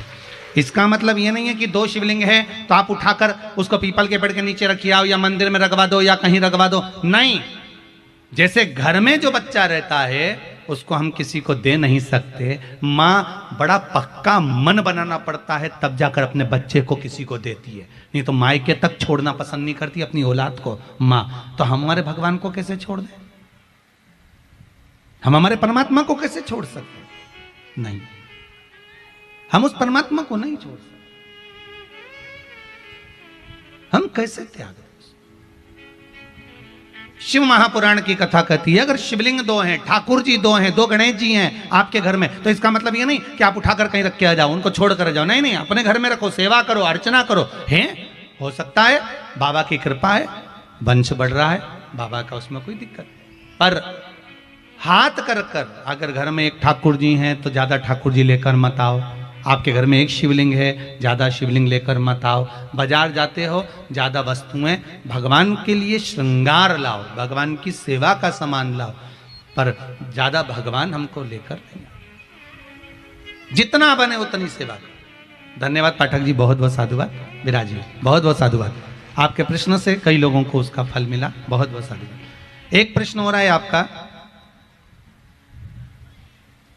दर्पण, जो दर्पण होता है, कांच होता है, वो घर में कहां रखना चाहिए? शिव महापुराण के अनुसार तो हम वर्णन नहीं करेंगे, इसका भविष्य पुराण के अनुसार वर्णन करेंगे। भविष्य पुराण के अनुसार जिस कक्ष में आप निवास कर रहे हैं उस कक्ष में ध्यान देना कि जहां आप सोते हैं, सोते समय बिल्कुल पांव के सामने दर्पण नहीं होना चाहिए, इसका विशेष ध्यान रखें। आप सो रहे हैं, चरण आपका सामने है, दर्पण ना हो। जैसे हमारे यहाँ झाड़ू की महत्वता कही, जो झाड़ू होती है, बुआरी होती है, जिस झाड़ू को अपन झाड़ते हैं, ये महाराज 3 जगह पर नहीं रखना चाहिए। कितनी जगह पे नहीं रखना है? 3 जगह। पहला, जिस कमरे में पति पत्नी दोनों सोते हों उस कमरे में झाड़ू कभी मत रखना, क्योंकि पति पत्नी में क्लेश बना ही रहेगा, आपस में प्रेम स्नेह नहीं रहेगा। जिस कक्ष में पति पत्नी सोते हो, रहते हो, उस कमरे में झाड़ू कभी नहीं होना चाहिए, बुआरी नहीं होना चाहिए। दूसरा, जिस कक्ष में, हॉल में लोग आकर बैठते हो और वहां कोई सोफा सेट लगा हो, कोई पलंग लगा हो, उस पलंग के नीचे, उस सोफे के नीचे झाड़ू नहीं होना चाहिए। सास और बहू का संबंध अच्छा नहीं रहता, विवाद होगा ही, ये पक्का है। तीसरा, अन्नपूर्णा का स्थान जहां पर भोजन बनता है, आप भोजन करते हो, रसोई घर में झाड़ू नहीं होना चाहिए।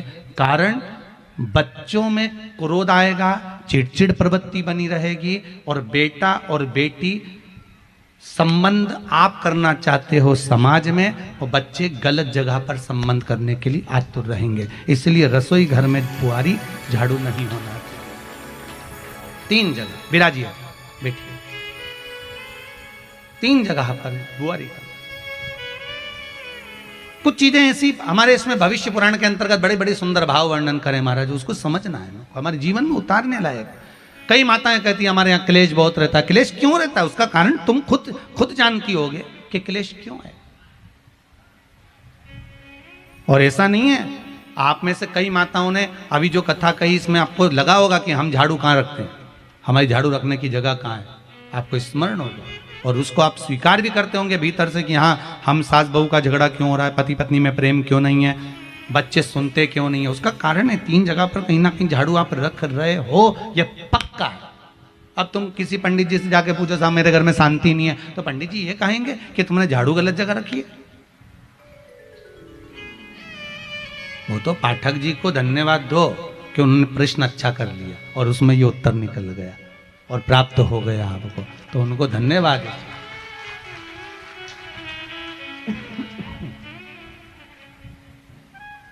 आपका नहीं, शिव महापुराण की कथा कह रही है, शंकर की कथा कह रही है, ओगड़दानी तरकालदर्शी की कथा कर रही है। माता पार्वती जी का भाग्य वर्णन किया, मैं बेटी नहीं भी आऊं, भगवान हिमालय राज ने कहा बेटी तो भी आना है, बेटी क्यों नहीं भी आएंगे, बेटी तो भी आना है। ललाट पर जो लिखा है, भाग्य में जो लिखा है, वो एक ही जगह पर कट सकता है। भाग्य की रेखा में जो लिखा हुआ है वो एक जगह पर जाकर काटा जा सकता है।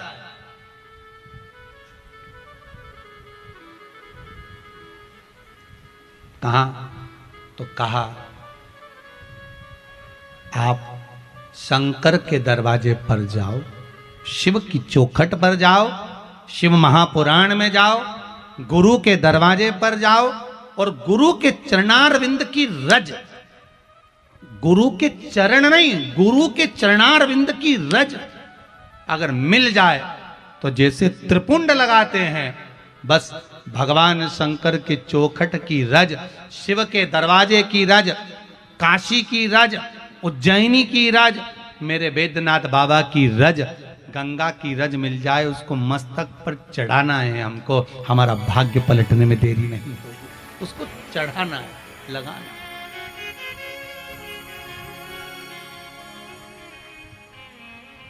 ललाट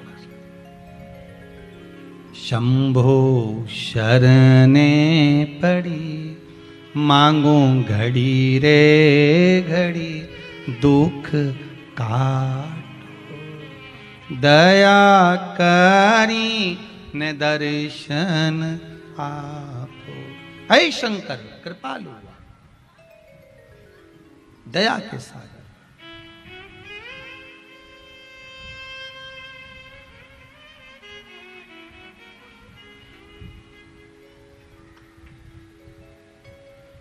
कुछ कदम चलकर भगवान के द्वार जाना चाहिए। जहां सदगुरु मिल जाए, गुरु मिल जाए, उसके चरण की रज मस्तक चढ़ाना चाहिए। माता पिता,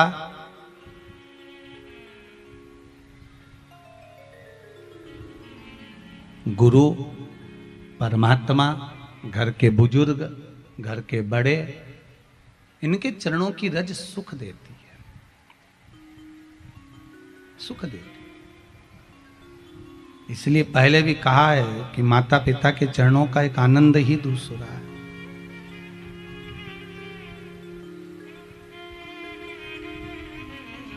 एक आनंद माई के दुधवन जैसन कऊ मिठाई ना मिले,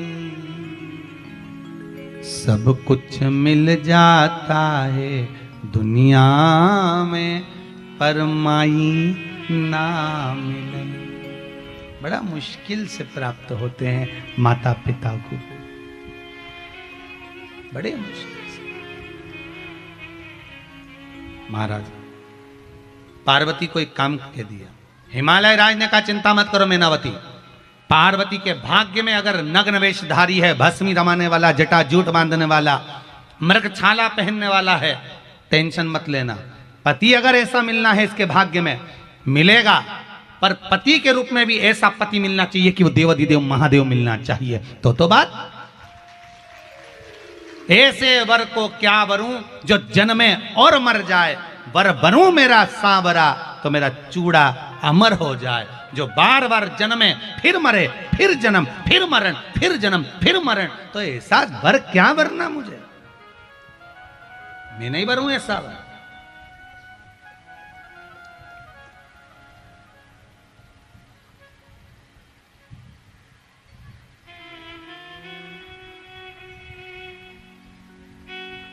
कोई वर भी ऐसा वरूं मैं कि वो अमर हो। पार्वती जी से कहा कुछ मत करते रहे, भाग्य में अगर गलत लिखा है ना तो शंकर जी का भजन कर। उसने क्या करा, मां पार्वती ने भगवान अपने पिताजी से सीखा, अपने पिता से कहा मुझे क्या करना है, शिवलिंग का निर्माण कर, बना शंकर जी का शिवलिंग और कर पूजन। और शिवलिंग का निर्माण करती थी माता पार्वती जी और पूजन करती थी। शिवलिंग की पूजन में ऐसी माता पार्वती रख गई, ऐसी रम गई, ऐसी रम गई कि खाना पीना सब छोड़ दिया, सब।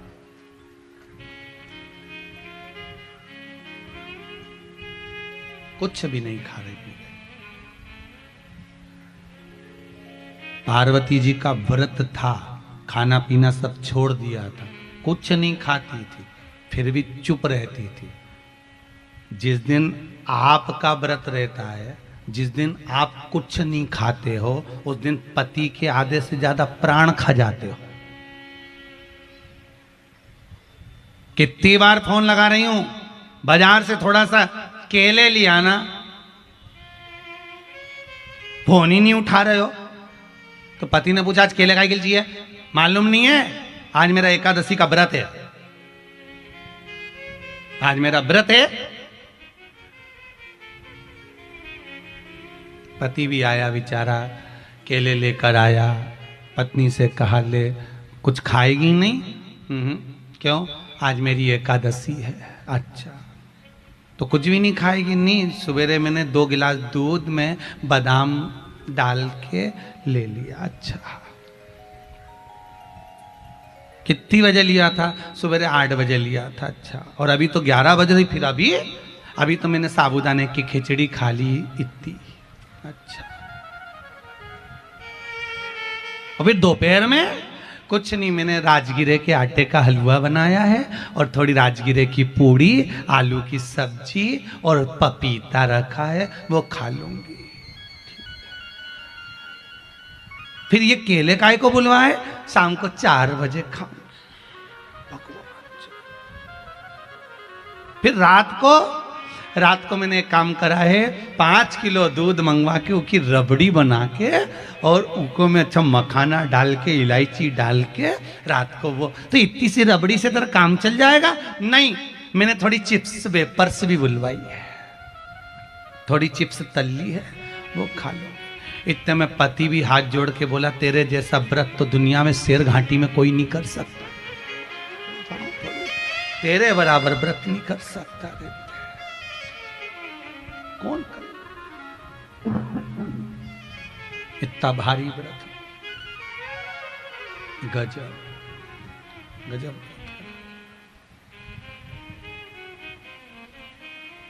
शिव पुराण कहती है व्रत हो, उपवास हो, चाहे हमारा जीवन हो, भगवान को देना चाहिए।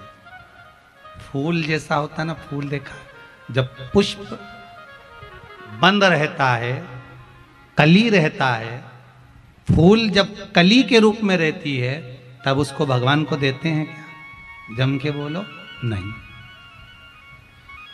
फूल जब खिल जाता है तब उसको भगवान को दिया जाता है, और फूल अगर मुरझा गया तो भगवान को दोगे क्या? नहीं दोगे। यही हमारा जीवन है। जब पुष्प कली रहता है, बचपन रहता है, बचपन भगवान को कोई देता है क्या? नहीं। फूल खिल गया मतलब जवानी आपकी आ गई, युवानी अवस्था आ गई। कई लोग कहते हैं युवानी कोई भगवान के भजन के लिए। शिव महापुराण की कथा कहती है फूल जब कली रहता है तो भगवान को नहीं देते, फूल जब मुरझा जाता है तब भगवान को नहीं देते, फूल जब खिला हुआ होता है तब भगवान को दिया जाता है। उसी तरह बचपन तुमने भले भगवान को नहीं दिया और अधेड़ी भले ना दी हो, बुढ़ापे का भरोसा नहीं, पर ये जवानी भगवान को समर्पित कर दो कि यह तेरी है। खिला हुआ पुष्प भगवान को दिया जाए, खिला हुआ पुष्प दीजिए।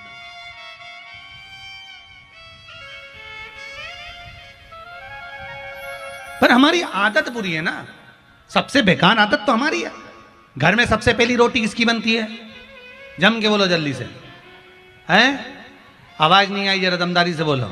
गाय की। सबसे पहली गाय की रोटी बनी, रोटी बन के प्लेटफॉर्म पे रखी रही, वहां से उठी डब्बे पे रखी रही, डब्बे पे से उठी फ्रिज पे रखी रही, फ्रिज पे से उठी अलमारी में रखी रही। गाय आई 3 बजे, 2 बजे, 12 बजे, 1 बजे, 4 बजे, तब गाय के मुख में गई। सबसे पहली बनी थी, सबसे आखिरी में गई। सही है कि गलत है? सबसे रोटी जब कल्ली हो गई, गल गई, बेकार हो गई, चींटी पड़ गई, पानी गिर गया, तब वो गाय के मुख में गई। अगर ताजी रोटी गाय को दे देते तो तुम्हारा कुछ बिगड़ जाता क्या? नहीं, पर नहीं दी। उसी तरह जब बचपन अच्छा था, भगवान को नहीं दिया, जवानी अच्छी थी, भगवान को नहीं दी। अधेड़ी अच्छी थी, भगवान को नहीं दी। आ गया बुढ़ापा, रोटी गल गई, मुंडा का सारा सोफा सेट निकल गया, खिड़कियां खराब हो गई।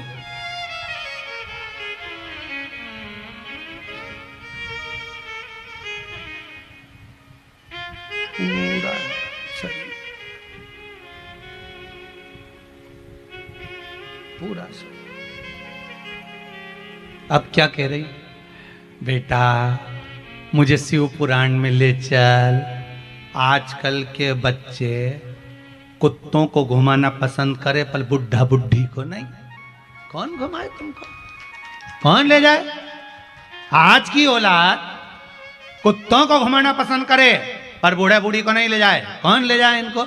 इसलिए निवेदन है, बचपन गया जाने दो, जवानी गई जाने दो, अधेड़ी गई जाने दो, पर बुढ़ापा मत बिगड़ने देना। बुढ़ापा बिगड़ गया तो जीवन नरक हो जाएगा। अभी भी कुछ नहीं बिगड़ा, ट्रेन अपने स्टेशन पे खड़ी है। इसलिए श्री शिवाय नमस्तुभ्यम जपते रहो, शिव का भजन करते रहो। जीवन का कोई भरोसा नहीं, कोई भरोसा।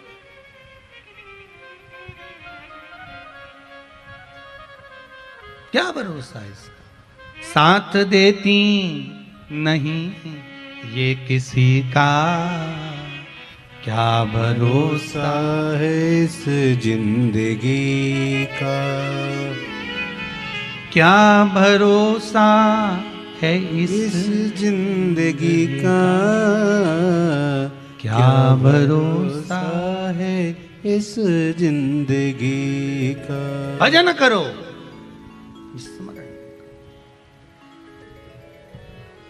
अब मन से कुछ नहीं तो भगवान का भजन भी नहीं आए ना, तो भगवान की आरती ही गुनगुनानी करो। थोड़ा बहुत नहीं आए भजन तो जगदीश हरे जगदीश हरे जगदीश हरे जगदीश। भाव सुनो, जो मन में आए, जैसा कुछ नहीं तो आरती जय जगदीश हरे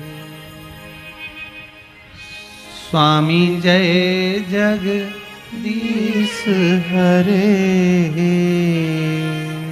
भक्त जनों के संकट दास जनों के संकट क्षण में दूर करे। ओम जय जय जगदीश हरे। मात पिता तुम मेरे शरण गहूँ मैं किसकी। एकांत में जब बैठ गए, कोई नहीं अपने पास में, भगवान से जब बात कर रहे हो, दिल की डोरी उस परमात्मा से जोड़ रहे हो, तब कह दिया मात पिता तुम मेरे शरण गहूँ मैं किसकी, तुम बिन शिव बिन और ना हरि बिन और न दूजा। मैं आस करूं मैं किसकी। ओम जय हरे। माना हम पापी हैं, विषय विकार मिटा पाप हरो देवा। हे भोलेनाथ, ये जीवन में बड़ा कष्ट है, बड़ी बीमारी, बड़ा रोग, कष्ट हरो देवा। श्रद्धा भक्ति बढ़ाओ, सब में प्रेम बढ़ाओ, संतन की सेवा। ओम जय जग जगदीश हरे। क्या दूं मैं आप, मैं तो देने के लायक भी नहीं हूं। एकांत में बैठे भगवान से स्तुति करते हो, क्या दूं मैं आपको। तेरा तुझको अर्पण हरि का हरि को समर्पण क्या लागे मेरा। क्या है संसार में हम लाए क्या थे? मुट्ठी बांधे आया जग में, हाथ पसारे जाएगा। ये दुनिया के लोग कहते हैं, शिव महापुराण नहीं कहती कि हाथ पसारे जाएगा। शिव पुराण तो कहती है मुट्ठी बांधे आया जग में, झोली भर ले जाएगा। क्या? जो तूने भजन करा, कीर्तन करा, दान करा, पुण्य करा, सत्संग करा, इसका पुण्य तेरे साथ जाएगा, खाली नहीं जाएगा। जो तूने करा है वो जाएगा। ये लाइन गड़बड़ है कि मुट्ठी बांधे आया जग में, हाथ पसारे जाएगा। फिर अपना पुण्य कौन लेके जाएगा? भेरू? कौन दूसरा लेकर जाएगा? अपना पुण्य अपन लेकर जाएंगे, अपना पाप अपन लेकर जाएंगे, अपना सत्कर्म अपने साथ जाएगा, अपना कर्म अपने साथ जाएगा। पुण्य करा है तो पुण्य साथ जाएगा, पाप करा है पाप साथ जाएगा, कुछ दूसरा सामान नहीं जाएगा। जिस समय पर मुर्दे को रस्सी से बांधा जाता है, वो रस्सी नहीं होती, हमारा पाप और पुण्य बांधा जाता है कि ये तेरे साथ जा रहा है।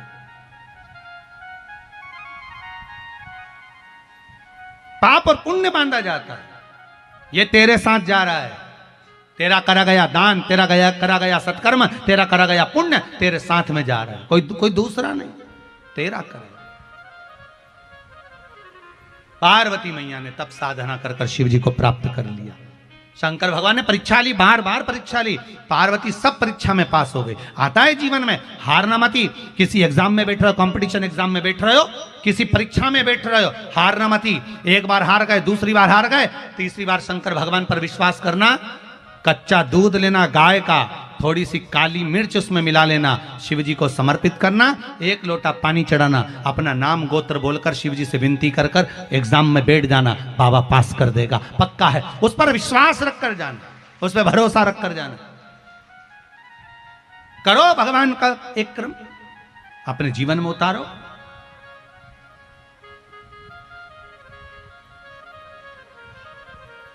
क्यों करें?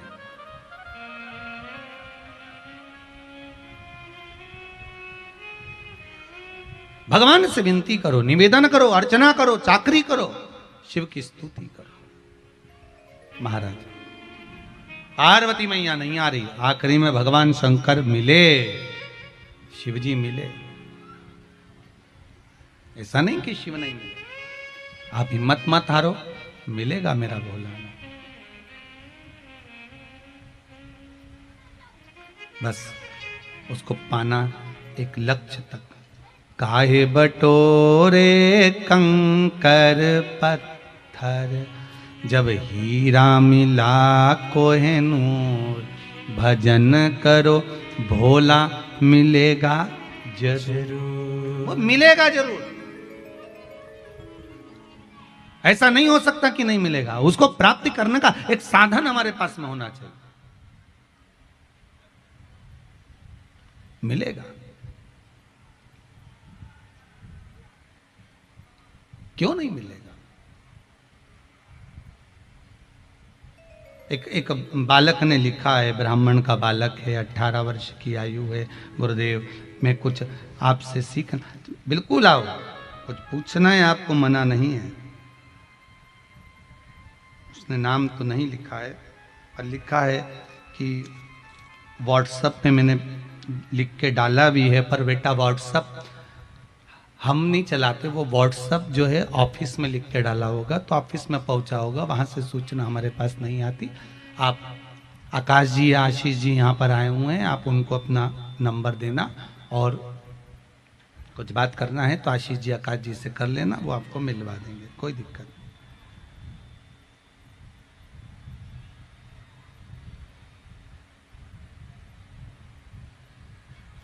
बड़े सुंदर सुंदर पत्र हैं आपके गुरुदेव। 3 साल से मैं आपके पावन शिव महापुराण की कथा सुन रही हूँ। शिमला देवी हैं कोई, इन्होंने पत्र लिखा है, देव हरा से आई हैं। कहाँ बैठी हैं? कहीं बैठी हो तो हाथ का इशारा कर देना। अच्छा, इधर बैठी हुई है। आपने लिखा है, गुरुदेव 3 साल से जुड़ी हुई हूँ, पहले आप माइक देंगे उनको, माइक दो।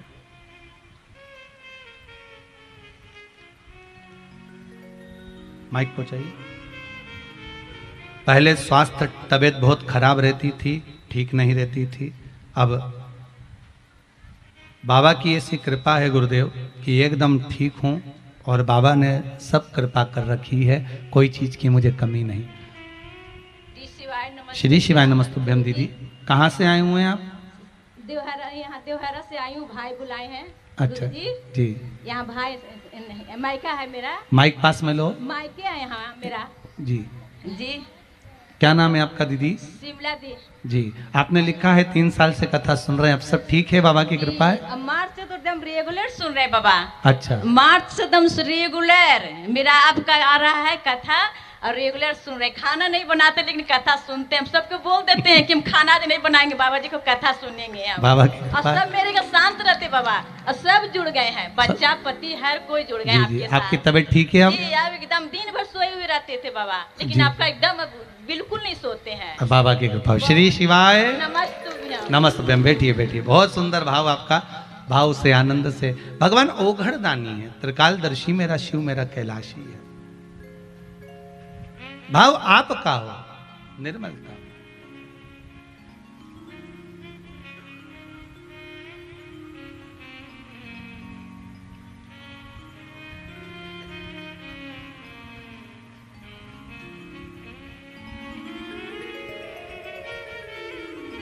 एक पत्र और आया है।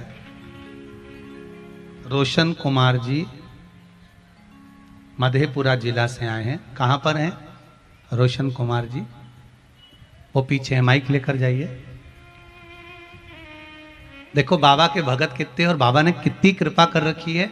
उन भक्तों के मुख से सुनने में बाबा के गुणगान को बड़ा आनंद आता है। कई लोग सोचते होंगे गुरुजी ये माइक देकर क्यों बुलवाते? बाबा अगर दिया है, अगर कोई हमारा पड़ोसी हमको एक कटोरी शक्कर देता तो हम 25 बार कह देते शक्कर दिए। एक चाय की पत्ती कोई दे देता तो चाय की पत्ती पड़ोसन ने दिया। मेरे बाबा ने कितना दिया है, मेरे बाबा की कृपा कितनी है, वो समझने वाली बात है। हर हर श्री शिवाय नमस्तुभ्यम। श्री शिवाय नमस्तुभ्यम। गुरुदेव के चरणों में प्रणाम जी। कहाँ से आए हैं रोशन? मधेपुरा जिला से आए हैं बाबा जी। बाबा 3:10 में गाड़ी था कोसी, वो टिकट नहीं मिल रहा था आज, फिर भी बिना टिकट का ही आ गए, लेकिन टीटी कहीं नहीं चेक किए, लेकिन यहाँ गया उतरे, अभी 10 मिनट पहले यहाँ पहुँचे हैं बाबा। बाबा की कृपा हो। कृपा। बड़ा सोचे टीसी आपके नहीं साथ पहुंचे, चल रहा था जी। बड़ा टीसी आपके साथ चल रहा था जी। और बोलिए।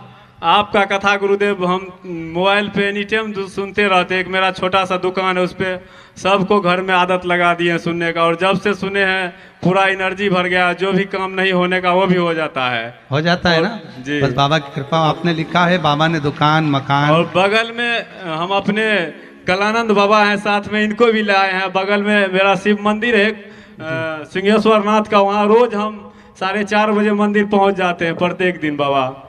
महाराज वो जी शिवलिंग का लाए हैं आपको देने के लिए बाबा, एक तस्वीर बाबा का, कि जरूर हम अपने पैसा से बाबा का कथा एक बार वहाँ बाबा के प्रांगण में करवा सके। बाबा की कृपा हो। आपके साथ जो ब्राह्मण देवता हैं उनके चरणों पर नमन करता हूँ, प्रणाम करता हूँ, जो आप भाव से बाबा का चित्रपट लेकर आए हैं। आपने लिखा है इसमें कि बाबा ने खूब दिया है मुझे, लाखों रुपए बाबा देता है, खूब आनंद में प्रदान करता है, कोई कमी नहीं रखी।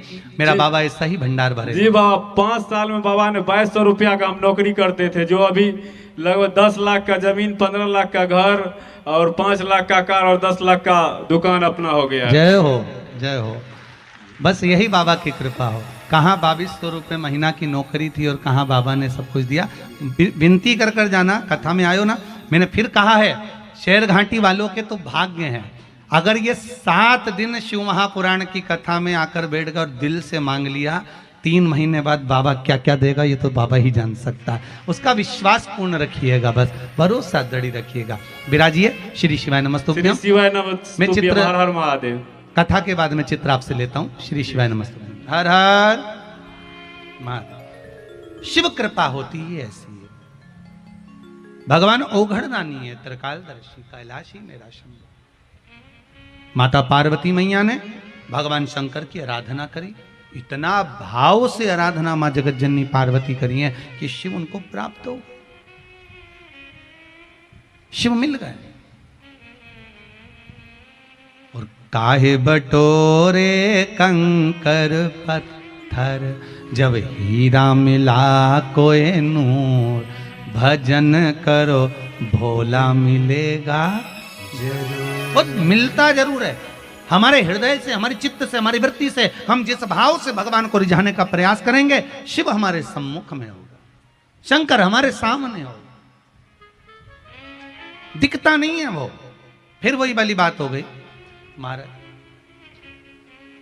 तेरे दरबार की बाबा निराली शान देखी है, तुझे देते नहीं देखा, पर झोली भरी देखी। वो आता नहीं, सामने प्रकट होता नहीं, सम्मुख में आता नहीं, पर कब दे देता है, कैसे दे देता है, कैसे प्रदान कर देता है, ये उसके ऊपर। कब कैसे देगा ये वो जानता। कब कैसे देगा ये उसके ऊपर है। पार्वती मैया को शिव मिले, शंकर भगवान ओगढ़दानी कैलाश लेकर गए पार्वती जी को। सुंदर मंगल विवाह होने के बाद जब कैलाश पर पहुंचे, भगवान शंकर के तेज पुंज से षडानंद कार्तिकेय का प्रागट्य हुआ, और षडानंद कार्तिकेय तारकासुर के संहार के लिए प्रकटे।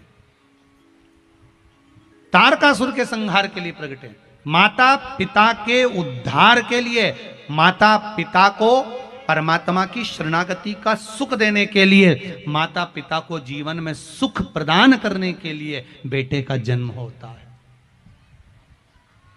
बेटे का जन्म केवल प्रॉपर्टी लेने के लिए नहीं होता, केवल धन नहीं। महाराज 20 वर्ष तक माता पिता बेटे को पढ़ाते लिखाते राम बनाने का प्रयास करते हैं, पर 20 दिन की कुसंगति बेटे को रावण बना देती है। मात्र 20 दिन की कुसंगति। इसलिए निवेदन है, जिस गांव में पानी की कमी होती है वहां की फसल बिगड़ जाती है, और जिस घर में संस्कारों की कमी होती है वहां की नस्ल बिगड़ जाती है। उस नस्ल को सुधारना है तो भगवान की कृपा, सत्संग, संकीर्तन, भजन कीर्तन कराना होगा, कराना।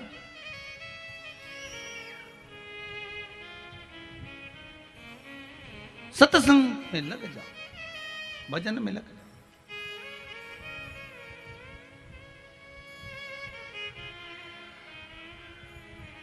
महाराज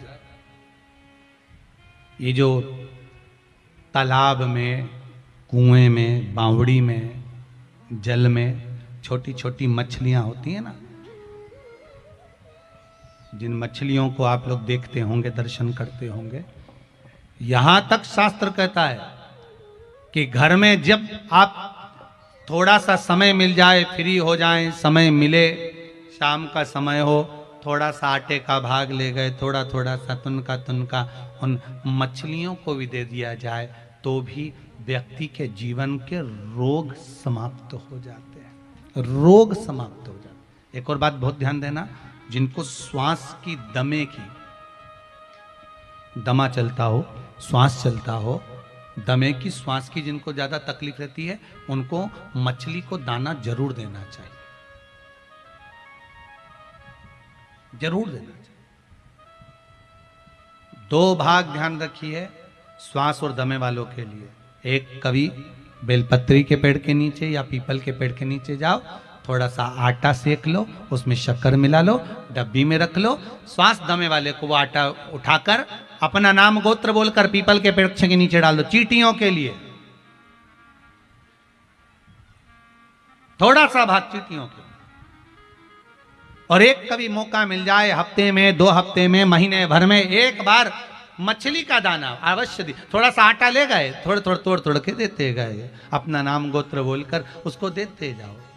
महाराज श्वास में, दमे में आपको तो कहे गुरुजी मछली को खिलाने से हमारा दमा ठीक हो जाएगा।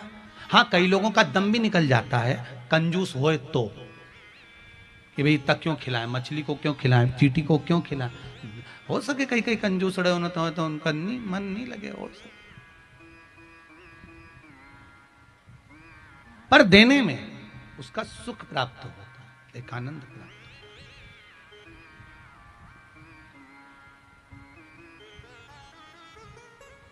वो कहे, एक बड़ा सुंदर लाइन है महाराज, भला किसी का कर ना सको तो बुरा किसी का मत करो। भाव व्यक्त करा, अब अच्छा करोगे अच्छा ही मिलेगा। कई रोग, कई बीमारी, कई कष्ट तो हमारे केवल इन सत्कर्म से, पुण्य से, हमारे कई रोग बीमारी इन पुण्यों से ही समाप्त हो जाते हैं। तारकासुर के संहार के लिए कार्तिकेय का प्रागट्य हुआ। तारकासुर को मारने के लिए माता पार्वती जी ने कहा, इसके हृदय में शिव बैठे हुए हैं, भले ये राक्षस है, भले ये असुर है, पर ध्यान देना इसको मारो, मना नहीं, पर जो बाण छोड़े जाएं वो इसके हृदय में ना लगे, इसका ध्यान रखिए। रावण के हृदय में सीता जी थी तो राम जी ने एक भी बाण हृदय में नहीं मारा रावण के, क्योंकि राम जी को मालूम था इसके हृदय में सीता है, नहीं छोड़ा। 60 mg, 70 mg, 200 mg की काम ना करे, फिर 500 mg पर पहुंचता है कि हाँ अब ये दवाई काम करेगी, 500 से फिर आगे बढ़ेगा, 550 mg की, 600 mg की भेजेगा।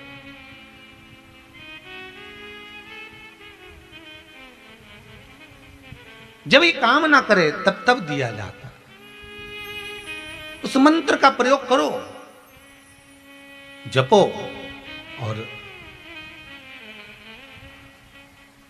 जब हम किसी कष्ट में हों तब किसी ब्राह्मण देवता के पास जाकर निवेदन कर कर कहें, ब्राह्मण देवता, हे ब्राह्मण देव, आपकी कृपा हो, हमें महामृत्युंजय मंत्र का अनुष्ठान करवाना है। मेरे दादा, मेरे पिता, मेरी माता, मेरी बहन, मेरा भाई, उसकी स्वास्थ्य। फिर ब्राह्मण देवता संकल्प ले, और संकल्प लेकर फिर वो महामृत्युंजय मंत्र का स्मरण करे। उसका जो फल हो, उसका जो सुख हो, वो एक आनंद देने वाला,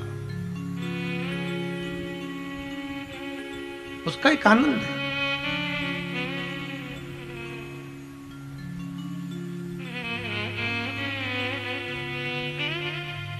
जीवन की शरणागति का पथ है।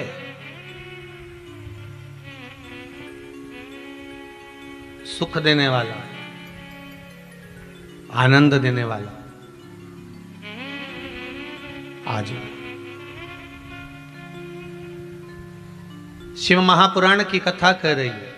पार्वती जी मैया का भाग्य देव ऋषि नारद ने बता दिया कि इनको ऐसा पति मिलेगा। किसके भाग्य में क्या लिखा है किसी को नहीं मालूम।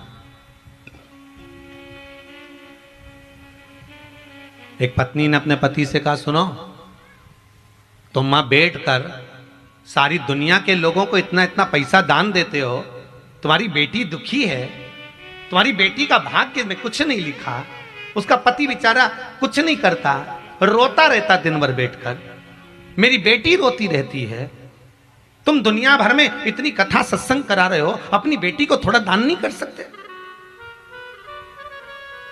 थोड़ा बहुत पैसा अपनी बेटी को दे दो। पति बड़ा विद्वान था, पति ने अपनी पत्नी से कहा, फालतू बात मत करना, मेरी बेटी का भाग्य अच्छा नहीं है इसलिए नहीं दूंगा। तो इतने में पत्नी ने कहा, तुम क्या भाग्य विधाता हो जो तुम कह रहे हो कि मेरी बेटी का भाग्य अच्छा नहीं है? तुमने उसका भाग्य लिखा है क्या? इतने में पति ने कहा, अगर बेटी का भाग्य अच्छा होता तो इतने करोड़पति के घर में दी थी मैंने बेटी को, और मालूम पड़े रोड़पति में हो गई। करोड़ों का धन देख कर दिया था, बड़ा बंगला देख कर दिया था, परिवार देख कर दिया था, पति सर्विस कर रहा था, नौकरी कर रहा था, सब कुछ देखकर मैंने बेटी को ब्याया था। उसके बाद बेटी दुखी क्यों हुई? अगर भाग्य अच्छा होता तो दुख क्यों होता? इतने में पत्नी ने कहा, फालतू बात मत करो, मैं बेटी को दूंगी। तो पति ने कहा, तेरा फर्ज है, तू मां है, दे सकती है, दे, तुझे जितना देना दे। और पत्नी ने आज अपनी बेटी और दामाद को भोजन के लिए बुलाया।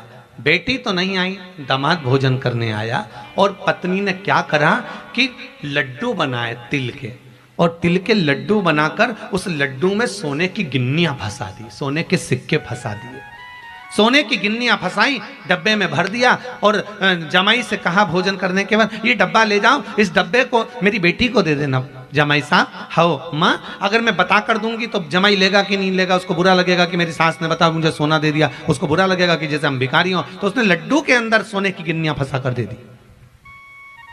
वो लेकर गया, रास्ते में जाते जाते उसके मन में आया, कल बच्चों की फीस जमा करना है, पैसा नहीं है घर में बिल्कुल भी। एक काम करता हूँ, सास ने मुझे लड्डू दिए हैं, इसको हलवाई की दुकान पर बेच देता हूँ, 500 रुपये मिलेंगे, उस 500 रुपये की मैं फीस जमा कर दूंगा। हलवाई की दुकान पर गया, सेठ जी ये लड्डू ले लीजिए। सेठ जी ने लड्डू सूंघे तो बड़े अच्छे थे, लाओ दे दो हमको, ये लो 500 रुपये। 500 रुपये दिए, वो घर लेकर चले गया। शाम को सेठ जी वापिस आ रहे थे। सेठ जी आते आते उनके मन में आया, आज मेरी पत्नी का जन्मदिन है, लड्डू लेता हुआ चलता हूँ। हलवाई की दुकान पर गए, आवाज लगाई, सेठ जी कहाँ हो? सेठ जी आए, बोलो साहब लड्डू दे दो जरा 2-4 किलो, ताजा डब्बा आया है लड्डू का, यही ले जाओ। लड्डू का डब्बा दिया, सेठ जी घर ले जाकर लड्डू पहुंचे। आज पत्नी का जन्मदिन था, जन्मदिन पर लड्डू जैसे ही पत्नी के मुंह में दिया तो सोने की गिन्नी आ गई। पत्नी ने पूछा ये लड्डू कहाँ से लिया? इतने में पति ने कहा हलवाई की दुकान से लाया हूँ। ये लड्डू हलवाई की दुकान पर कहाँ से आ गए? पता नहीं। पत्नी की आंख में से आंसू बहने लगे कि ये लड्डू तो मैंने जमाई को दिए थे। पत्नी ने पति के चरण पकड़े, आप सही कहते हो, भाग्य में नहीं होगा तो कोई कितना भी दे दे पहुंच नहीं पा सकता। कितना ही देकर देख लीजिए, भाग्य में होगा तो दौड़ कर आएगा, भाग्य में नहीं होगा तो तुम करोड़ों का धन दे दीजिए, कुछ नहीं मिल पाएगा।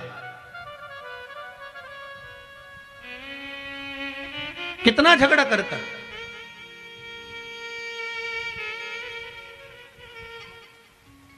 भाग्य में हो क्यों ना मिले। कितने लड़े एक मकान के चक्कर में, भाई भाई लड़े एक मकान के चक्कर में। मेरा है, माँ ने मेरे को दिया था, मम्मी ने मुझे दिया था, पिताजी ने मुझे दिया था, लड़ाई करी, अदालत में बात हुई, सब कुछ करा, विवाद पर विवाद, विवाद पर विवाद हुआ। मकान ले भी लिया, अब उसमें कितने दिन रहे मालूम पड़े परमात्मा ने हाथ पकड़कर खींच लिया तो मकान में कौन रहेगा? कौन? भगवान से कहना, भगवान हमें किसी के भाग्य का मत देना, भगवान हमको हमारे भाग्य का देना, इतना देना कि जीवन में एक बार शिव महापुराण की कथा कर